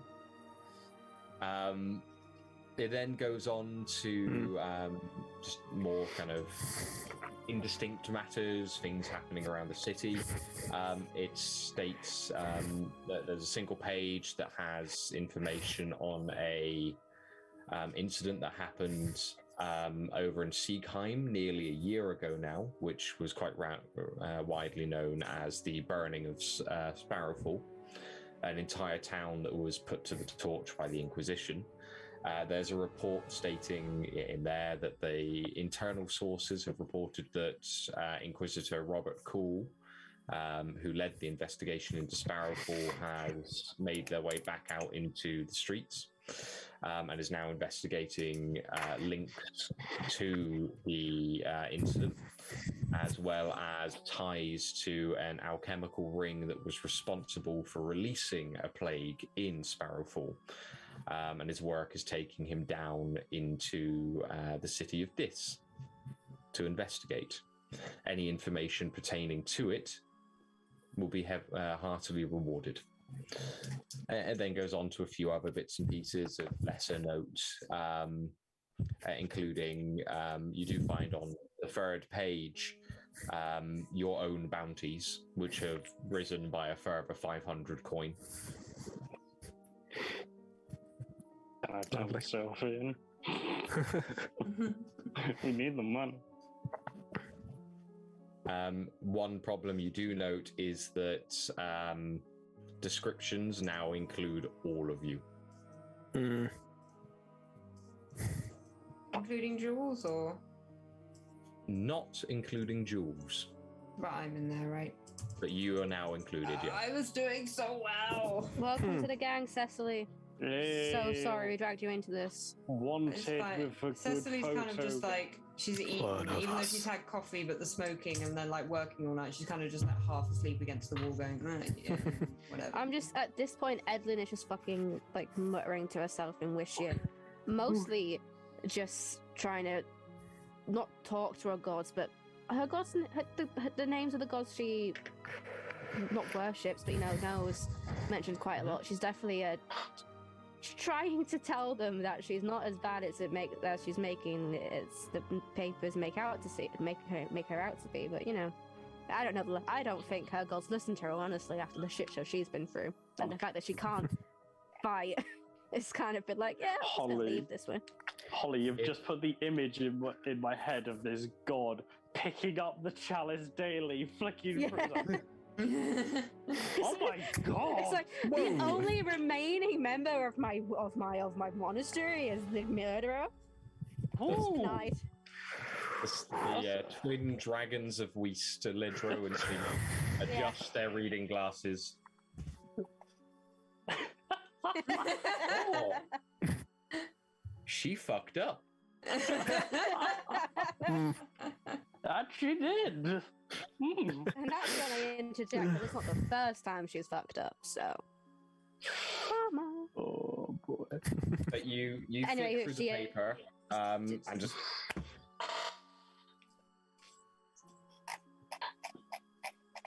Say that you get. Okay.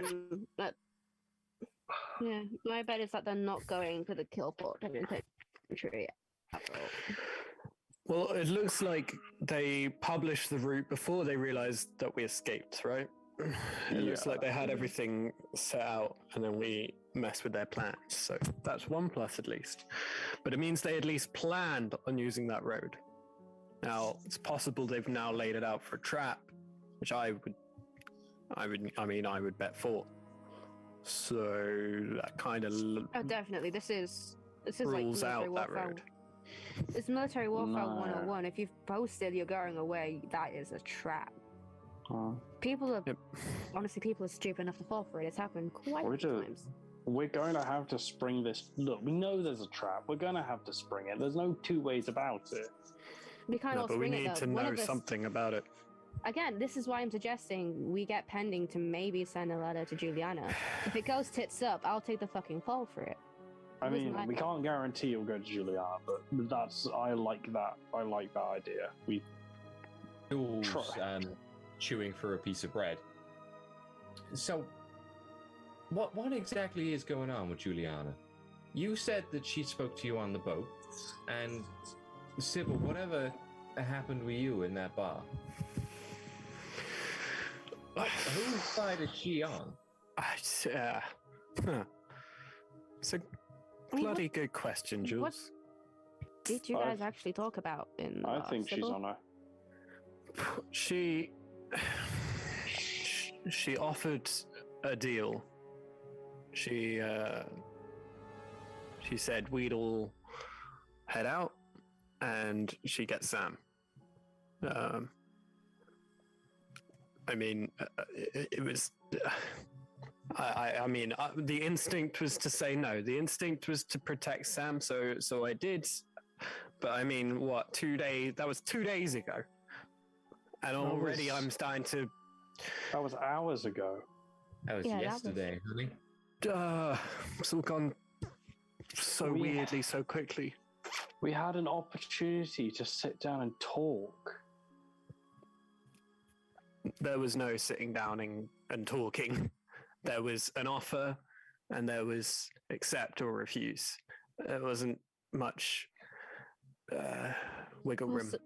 Something seems to have changed from when she's had that conversation with you to when I had my very brief interaction with her on the boat. So she may not be completely on our side, but I don't know what her loyalties to the Inquisition are anymore. We had wiggle room. What wiggle room did we have, Jack? I'm sorry, I did the best I fucking could. He did, I'll punch honestly. you in the fucking face if you do not Jack, shut your goddamn Punch mouth. me! How about you throw another fucking box at me? Can the both of you just shut the fuck up for a minute? Honestly. Seriously, Sybil's boys. gonna walk over and take the joint from Kurt and just As you Then start give it walking back. over, he's already just twisted it in place. sorry. Look, Look, boys, I hate to argue with you both, but frankly, you need to get up the fuck on with this. It's the Inquisition. They're not going to piss around and wait for you.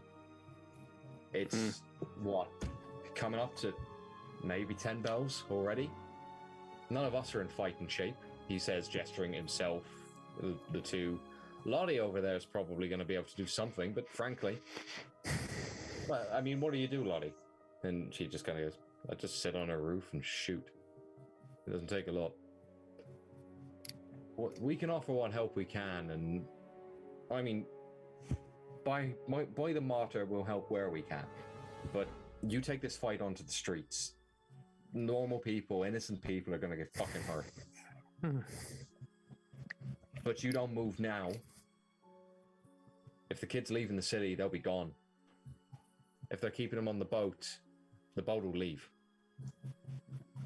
If they're keeping him here just to toy with you, then I can guarantee that's not a fight you're going to win.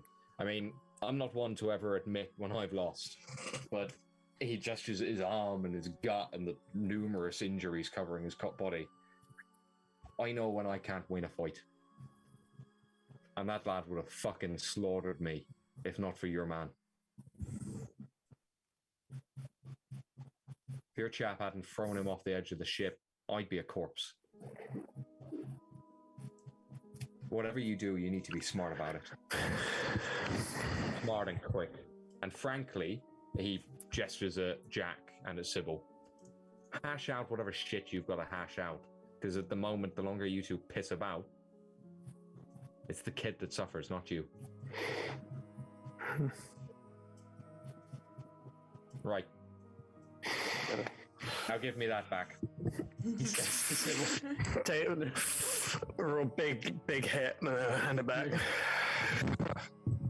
All right. Shake out a little bit. For the day. Okay. Let's get to that woods then. With what? We need a cart. We need transport. First up, we need a way out of the city, because with or without Sam, we don't get that. Oh, that's a good thing. We've got some smugglers here. We had. I mean, I don't know if they've got a plan. Give it to me. I think we can combine all three, right? We can smuggle. We can try and contact Juliana, and we can try and I don't know, hit whatever transport that they have coming. We need to try and funnel them into a position where we have the advantage somehow, somewhere. We need to, we're obviously not going to be able to fight our way through this, so we need to, as you say, Kurt, we need to think about this, and we need to do this smart. We know that Sam has the ability to phase through walls, so we realistically just need to find where he is and ask him to come with us. And then it's down to us where we go from there. Presumably, Canehurst is going to be nearby. He might be in the same carriage, he might be in the same building, might be walking behind, he might just be waiting for us. I don't know. I don't know enough about Canehurst, but we can't take risks because, like you say, it's going to reflect on Sam. We need to know more. And I think you're right. I think we do need Juliana. Possibly. Somehow. Never thought I'd say that. Huh. I reckon she's our only thing. What do we want to send to her? We could send her a note saying we want to give ourselves in, but make it seem like we're doing a meeting. Or something, at least. We need it to be Sol. How about we send some kind of note to some kind of quote-unquote freed outpost saying that we are staying in the ruins of the tavern, of the oil lantern. Gas lantern? Fuck it. It's been a long day. I mean, we can always send her a note that says what she said to me, which is literally just swim. And then maybe she realizes that it's us trying to get I like that. her. I like that. If she gets it, she'll know what it means and she'll find a way to contact us again. If someone else gets in a position, they're not going to fucking know. We need to lead her somewhere, right? Because if we just expose ourselves, then it might be Juliana that finds us, it might be Canehurst. We need swim and some kind of clue. We could go back to the warehouse, the Red Hound. Maybe only one of us, two at the most. We go south, then not in all. What was the name of the woods that was being cut down? I'd say it's got a name. It's just a bit. Problem is if we too far, I imagine. I don't think it'd be worth leaving the city for a meeting. It'll be on foot as well. If something goes wrong, we've got no way of getting back or getting away. I'd recommend, if I could, that keeping it. If you're going to try and meet her, keep her in the city. If you keep her in the city, you naturally slow down the cargo. If she's one has to travel with it, you keep her here. You keep it here. Swim to the oil lantern. Assume they don't have eyes on the oil lantern, though. I mean, speaking from my part, yeah. If we cleared out an enemy BOI, we'd keep eyes on it. Yeah. People will go back, especially if you did it quietly. What about the court? What about the shanty town outside? I mean, it's close enough to the city. We could skate back in, or out if we need to. What about? And yeah, I mean, like you what about say, the there's no love warehouse? for him there. What about the warehouse we destroyed? I mean, no one's going to be there anyway. that's compromised. Everywhere is fucking compromised, Jack. That's especially compromised after we set off an explosion. It was kind of the perfect place to meet her then, if only two of us go, or even one. Okay. Look. What I'm getting at is, does anybody know any bars in that shanty town where we could be for her to, and basically set a meeting with her there? If it's shantytown, there's going to be all sorts of abandoned shacks, whatever. We could find all sorts there. Yes. I reckon. Yeah. Only problem is it's outside the city. Even if it's by the walls, we still got to get out the gates. Or get back in, if needed. Lost court.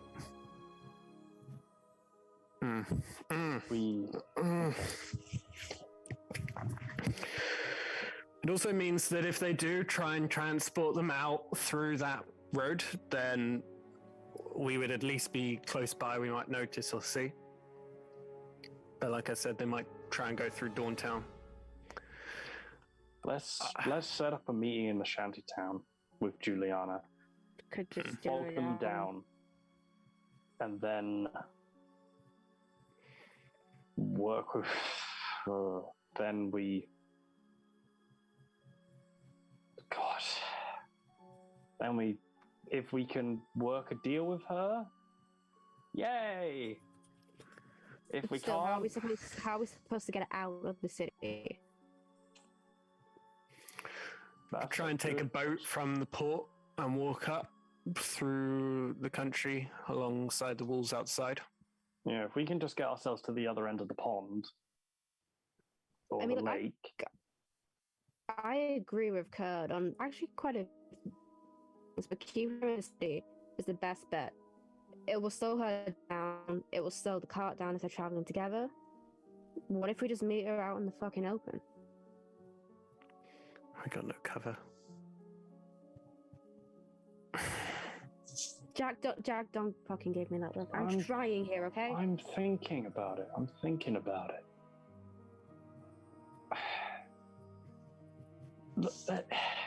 Or meet them at the penitentiary. Say that one of us goes to give ourselves, just says, gonna go and give ourselves in, and then try to have a meeting with Juliana there, kind of thing, as like a interrogation.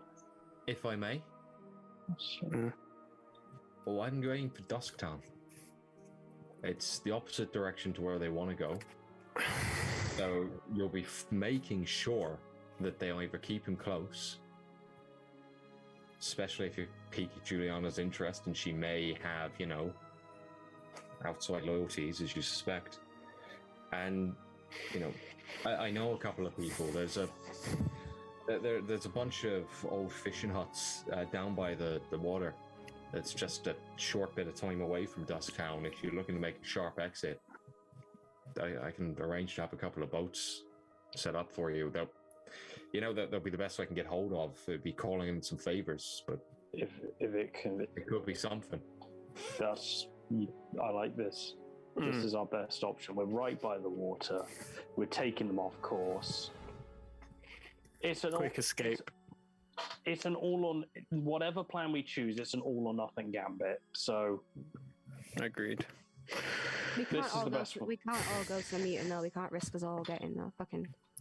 Well, I mean, I hate to say it, Eddie, but I've chatted to her before, and you chat to her last. So I think we know her too. Unless anyone else wants to volunteer.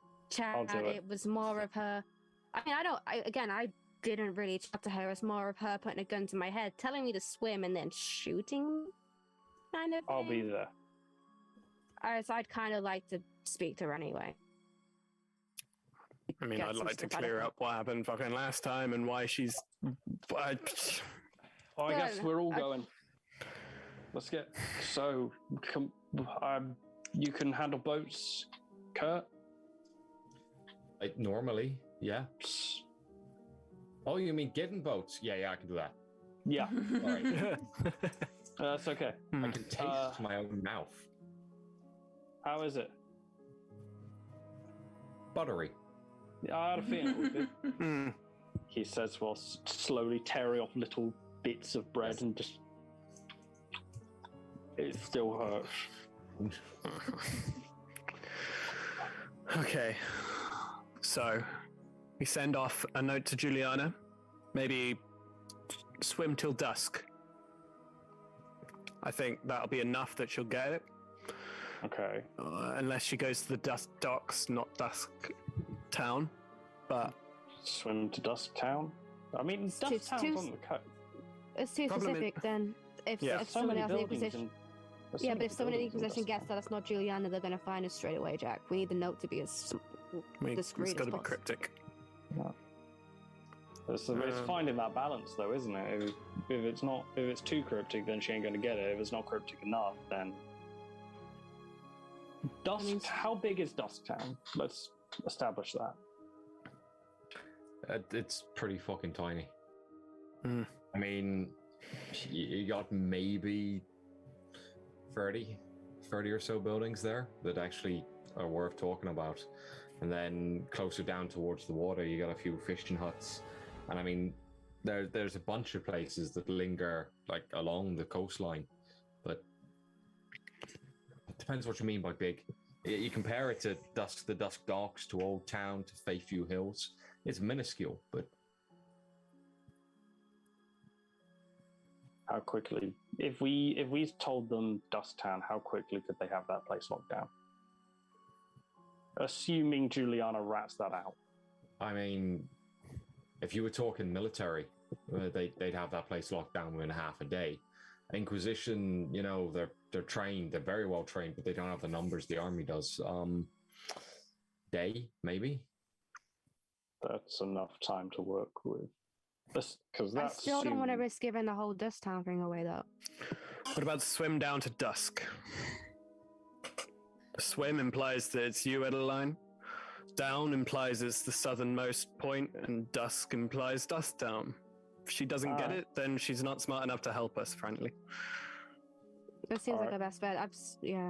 I've known people who've died because of a note like this, so we need to make sure that... I think that'd be fine. Swim down to dusk. So we get hold of Juliana, hope that she's got some reason to help us. All we need is a meeting. Pray. All we need is that fucking meeting. Let's put our talking hats on. It's the only hat I ever wear. Doesn't seem to help us. Well, it's better than my fighting hat, so... Well, Also polish it off, sunshine, because we're gonna need it. Don't ever call me that again. I wasn't talking to you. Don't ever call me that again. I was talking for him. I was talking to you. Thank you, Eddie. No problem, Subil. Swim down to dusk. We get hold of Juliana. We hope that we can offer her something and she helps us. We escape, presumably across the outside of the walls, down to awaiting fishermen boats. We take those boats into the lake, hoping, I suppose, that we can get far enough on the rickety little boats to get out of the Inquisition's eye for a mo, and then take it from there. Just to throw a spanner in your works there, mate. Oh, I love spanners. Go on. What are you thinking? So you get this Juliana chat. You get this Juliana lass, and you talk to her. You're assuming she's got the kid with her. We're assuming a lot of things. I don't know. We can't assume we know where the kid is. Alternatively, well, that's the thing. At the moment, you've got a brilliant plan to get her kind of where you want her to talk to her. But if she doesn't have the kid, what you're doing there is you're setting yourself up an escape from the bug out to leave the city, but you're leaving the city without the kid. It's kind of why I suggested that not everyone go to speak to her. But, you guys didn't kind of want to listen to me with that, so... What? Just saying. It's not a bad plan, because it gets you information. But it's almost like you're missing a step somewhere. You know how she's... Look, you said you have a way of contacting her, right? You're pending, whatever. We think. We assume, we think. What is pending? It was a messenger pigeon. Yeah, it belongs to Follow Subil, the kind of. pigeon. Cecily's just gonna look up from her like drug-induced sort of stuff and go, "He's a war hero," and then just go straight up. Thank you, Cecily. I don't know if I Yes. like Cecily being high. It seems weird. Quite frankly, I love it. Yeah, that doesn't matter. Follow the bird. Just let the bird loose and then chase it down. If it's gonna go to her, at least you know where they are. Might get you eyes on the kid. It's so strange having smart people in the group. That may just be the I advantage. mean, I feel we need. offended. You know what? I give up. I'm gonna stop being a military person anymore. This is no. It's no.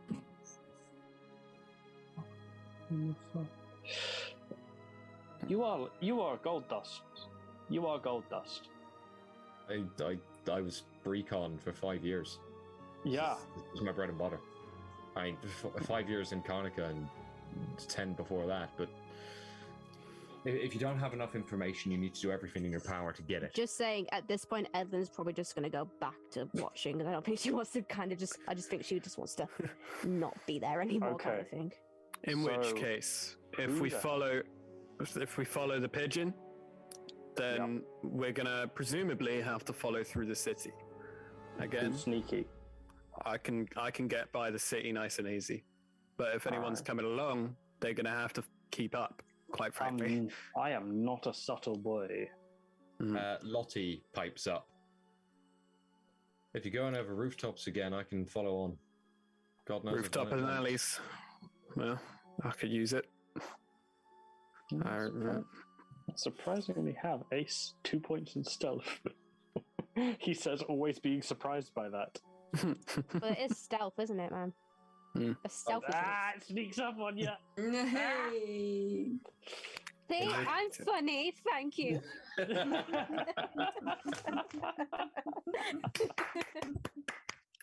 In which case, I'll be here all week, all the rest of the night. Are we? I'll be here next week. Week after, No, yeah, we we're won't, gonna. 'cause We're here the week after next, yeah. Ah. in which case, I think then you've got a plan. Or So- a semblance of one. As I said, haste is as important as anything else, so I put the wheel to it, mate. I mean, if you two can get a conversation with Juliana going then and there, don't take any unnecessary risks, but if you can, I mean, Okay, so what are we writing in the message? Anything? Considering we're following the pigeon, or are we trying to set up and observe? well, we're head down, or swim down to dusk, Swim down to dusk. Got it. and then you two follow the bird. Mm. The rest of us will make our way up to dusk, find a spot where we can watch them come in, and try and just have a chat. Well, let's give it a go. Anyone got a piece of paper and a pen? Pencil or blood? I don't know, something. There's loads Don't around. write it. There's- Don't write it in. You're in the Edlynn's middle of a got shop. We're in a lab. I mean, Edlynn's just come back in with a piece of paper and a crayon. I'm Made that ready. crayon. My crayon. Get your own crayon. This is mine. This crayon will save lives. This crayon is a war hero. God damn it. Crayon of espionage. Crayon Right. of espionage. Goddamn What are you most writing? D&D item thing ever. Let's do it. So, what is the Crayon. exact phrase you are writing? Swim down to dusk. Agreed? Yeah. Yeah. Yeah. At this All point, right. I've kind of gone back into the room. Are we so I going kind of to have my sign moment it? to chill. No, we're not going. Kisses. No. I mean, oh yeah, sure, yeah. Let's sign the note so they know exactly Would who it? it's from. Would it benefit Love us? from. Before We've writing locked it, many apologies, Subil. And the rest of the gang. And Subil and Co. Subil and Co. Yeah. It wouldn't give us any kind of advantage or disadvantage to write it in Wishian, would it? Do we know does Juliana or the Inquisition write it? It would be a disadvantage because then they'd have to get we can't. They may have to get a translator. So I say keep it Wisian or Sure. Chilician. Sorry. This is the fact that you guys don't know Wishian fucking annoys. I'm gonna have to teach all of you. Forget Apart from my you, character apart from Cecily, like the fact that none of you speak Wishian is fucking mind blowing to me. So Wow, we're gonna have it's a fucking almost like lesson. I've never had a need to. When we escape the country, you can teach and yet us. I learnt your language perfectly. Because you're in the country, I feel like that's. I learned it before. I learned it way before I So came you've to the written, country. We have. Oh, So you've written the note. Mm-hmm. You kind of just open the rear window and Pending kind of flies down, having rested on one of the rooftops nearby for a while. I'm just giving that bird I'm just a gonna- fucking dead eye. I'm gonna look at him resting, and I'm just gonna I'm gonna lean in and go, "Don't you fuck me on this, all right? Like this, you are the war hero, and if you turn out to be working for her, Cool. I'm not speaking to you for at least a week, okay?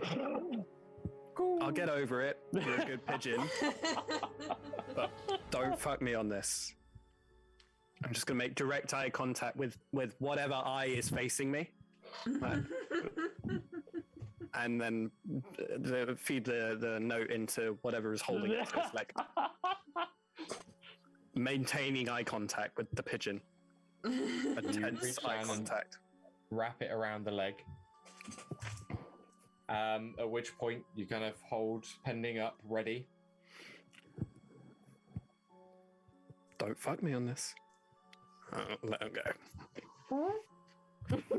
In a burst of feathers, Pending takes flight, immediately darting out of the window and taking off into the sky.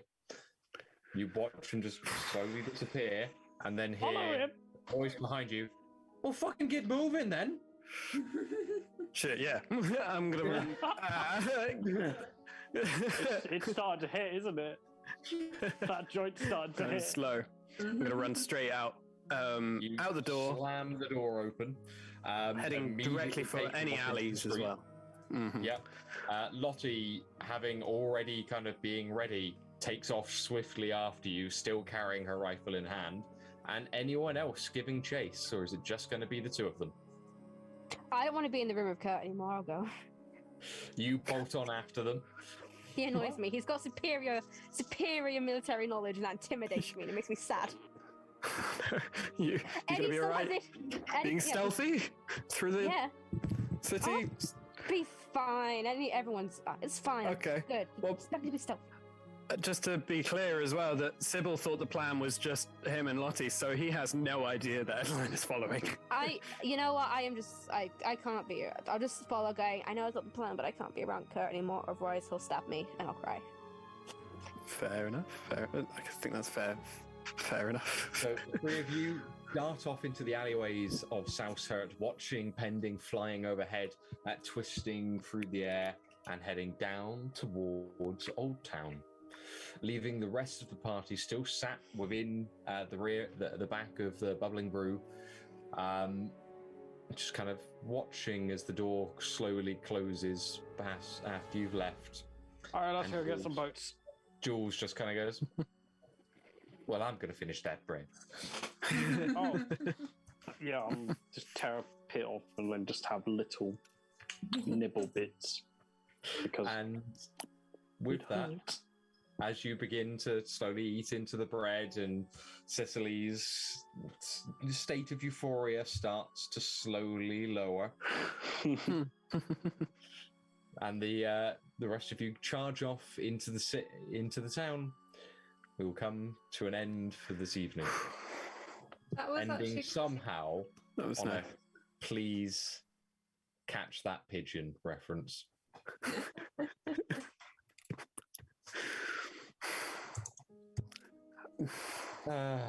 you love to see it. One of you is Muttley. Well, once again, thank you for staying with us through another session of Chalice, Twilight Roads, something a little bit lighter, less horrifying. As next week, Coffee edition. The coffee was pretty horrifying to Subil. The coffee episode. Yeah, but then when it was made, it was great. So thank you very much. It was worth it. it was fantastic. I take. Thank you. I worked so hard. Like that was like 5 years of barista training right there. That I did. So. And put to good use. Yeah, she Very worked in much so. Wish in Starbucks before her before I found the monastery. Right. Whiskey and Starbucks. As next time, we will join our party as they attempt to break Sam out of the Inquisition's grip. Be sure to catch up with us and see how that goes as they throw themselves bodily back into danger. It'll go fine. Fine. Look, it's either we throw ourselves or you make it happen. I think this is better. We're running no, into the preferred danger. It's We know what- waiting for the traumatizing We know what danger. we're going into if we run into a the danger evil head we first. choose. The That is evil fair. we The devil we know. Yeah, Yeah, devil The we know. devil you know. Well, before we say goodbye, I'd like to, of course, extend our thanks, as always, to our wonderful sponsors. I'm going to turn and twist my head down towards Jago to prepare to demonstrate the wonderful things you can purchase from our sponsors. Please, Jago. As first and foremost, we are going to see the wonderful dice made by Norse Foundry. Oh, Norse Foundry. You've got this this boy. Oh, you can't see shit. Visible Let dice. Let me fix that quickly with lights. Whoa! That looks dramatic Magic. as fuck. Ooh, He's a they actually look beautiful really nice. Some wonderful artisan dice over at Norse Foundry. If you too would like some beautiful, beautiful things as demonstrated by our wonderful Jago, you can head over there and use the checkout code TIO15 to net yourself a 15% discount there. If, however, you'd like to try something a little bit different, you can head on over to Mithril Armory. Mithril. Wait, which ones are from Mithril? Jago! For God's Jago. sake, Jago. Come on! Terrible. These ones? No, just I'm those ones. treating this as Oh, your that kind one. of shopping channel There you moment. go. So, Mithril Armory, making beautiful dice you're seeing held by our wonderful Jago there, our lovely Hey, assistant. There you go. You These can also pick up, thank you very much, the beautiful Tindy 20s or sketch dice. And if you'd like to get a little bit of money off there, as we all do, you can use the code INITIATIVE for 10% off on their web store. And Like that finally, code. there's only one of them left, Jago. We can go on over to Umbral Oculus Dice, made There we by are. the Order's very own Tarin. Again, lovely, beautiful craftsmanship there. They are Um, really good dice. Really yeah. good. They look really good. I've seen it. Let's have a little roll. Oh, that's a 5. That's very nice.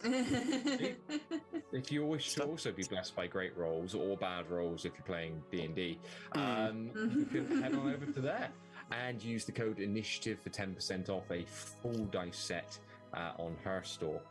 And of course, finally, for unfortunately the thing none of us can demonstrate, if you would like to buy some clothes to really shout out about your favorite hobby with tabletop RPGs, head on over to Session Zero Clothing, where you can get some wonderful kind of D&D inspired streetwear, hats, jackets, shirts, stickers even, if you want to slap them on your face and walk through town.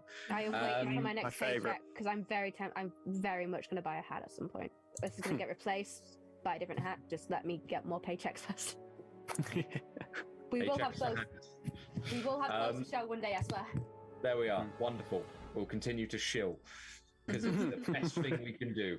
And you can use the code ORDER at the checkout for Session Zero Clothing, and that'll net you a wonderful 15% off in their store. So again, thank you to our wonderful sponsors, and we will continue to hope to work with you as best we can. And I'm talking as us, not the initiative order. We know you love them. Right. Well, just as a final farewell from all of us, Lynn, who are you? Where can we find you?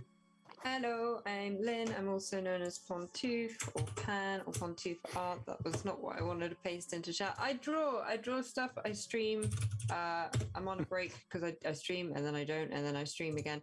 But I do have an Instagram which I will put into chat. So if you want to come follow me, there I be. A beautiful piece for Darth Revan going on at the moment. If you're a fan of the old style Star Wars games, I don't know who asked for it. but it's awesome. Random. The Some updates for it look random. amazing. It looks amazing. do. Probably, It looks so probably good. some horrible DM who likes putting Yeah. hand monsters Yeah. against their players. You have gone a whole session without any hand monsters, I'll have you know. And that is probably considered a long time. Yeah, It is. that's concerning. That means something bad's about to happen. We know It's like you can. pulling back a rubber band. Like the further it goes back. He's just taunting us. He's just taunting, seeing how long we're going to go before it snaps, kind of thing. And Jago, where can we find you? Who are you? Oh boy, I'm Jago Ash. I play Jack Cooper. Sorry for you lot having to endure the numb mouth bit, which lasted far too long. I'll have more dice to show off probably before long. I'm You will. me. He definitely will. Never a bad thing. Holly? Hi, I'm Holly. I had to remember my name there for a second because I dissociate a lot from who It's I been really a am. So long this day. is I just dissociate, honestly. You can find me on Instagram at Holly Ida Healey. I have a really old middle name. I love it. I'm just prolonging, really. I do music. You hear my music every week, whether you want to or not. I really hope you enjoy it because it took me and my mate a long time to make. I'm slowly making more music. Hopefully, more will be put onto this as I go because I love making really scary music. And yeah. I am writing a song at the moment. It's going very slow, but there is lyrics, there's chords. That's just I have to record it now. So maybe one day you'll hear me do a proper song. I'll be honest, Holly, we're expecting a sneak preview next time. Mm-hmm. Look, it's not You've going to be hyped it. recorded. It's not going to be recorded. I can play you the guitar chords now if you want, but I'm not singing. Save it for Don't next worry, I'll week, get save you it to for play next us out in a moment. So go Guitar's all the way over there. get it. You've got Okay. time. You've got time. You've dubbed Really? yourself in now. Yeah. I'll get. I'll try and give you some extra time, Holly. I'm not singing it. I'm Billy. Lovely to be here. I'll be here next session. I play Subil, who I have very much discovered is useless at fighting and useless at brewing coffee. He is definitely now a tea man. I say this every time. I made you the best cup of coffee. You made the best coffee, but I didn't make it, and I'm frustrated, so I'm making tea next time. I'll teach you how to And it's make just- coffee. It's fine. But it didn't work. It's not the same. Where can we find you, Bill? So I'm not anywhere at the moment. I'm pretty much invisible on the internet. But as I say every session, I'm slowly working on a world building thing. So if you like world building, and if you watch this, and you know You have a like name the to share? horrible spoilers, I do have a name though. And if you are Oh. into as world building as I, you know that is a very difficult step. So It's it's very getting difficult, close. Come back next week and maybe it will be ready. It won't, but you should come back and see it anyway. Thanks. And as always, I am Ben. You can find me anywhere and everywhere on Try Again Ben. Not that I ever update any of my social media, because any moment I'm not here or at work, I'm normally putting pen to paper for some form of writing that exists somewhere. You'll never know where, though. He won't say. He You won't never even know tell where. us. I'll yell about it one day. Don't you worry. He doesn't even tell us where it is. It's annoying. It's true. I keep it hidden in the box. And of course, if you want to keep up with us, you can wander on over to the Chalice social medias, or even if you'd like to throw a couple of pence our way, head on over to our Ko-fi account. It'd be very much appreciated. We can one day buy Jago a computer. One day. One day. We won't The day be he here gets- next week, but we will be here the week after if you'd like to see the thrilling conclusion of this week's episode of Catch the Pigeon. Season final of Catch the And- Pigeon. Yeah. And once more, thank you very much and good night. Bye. Bye. Thank you.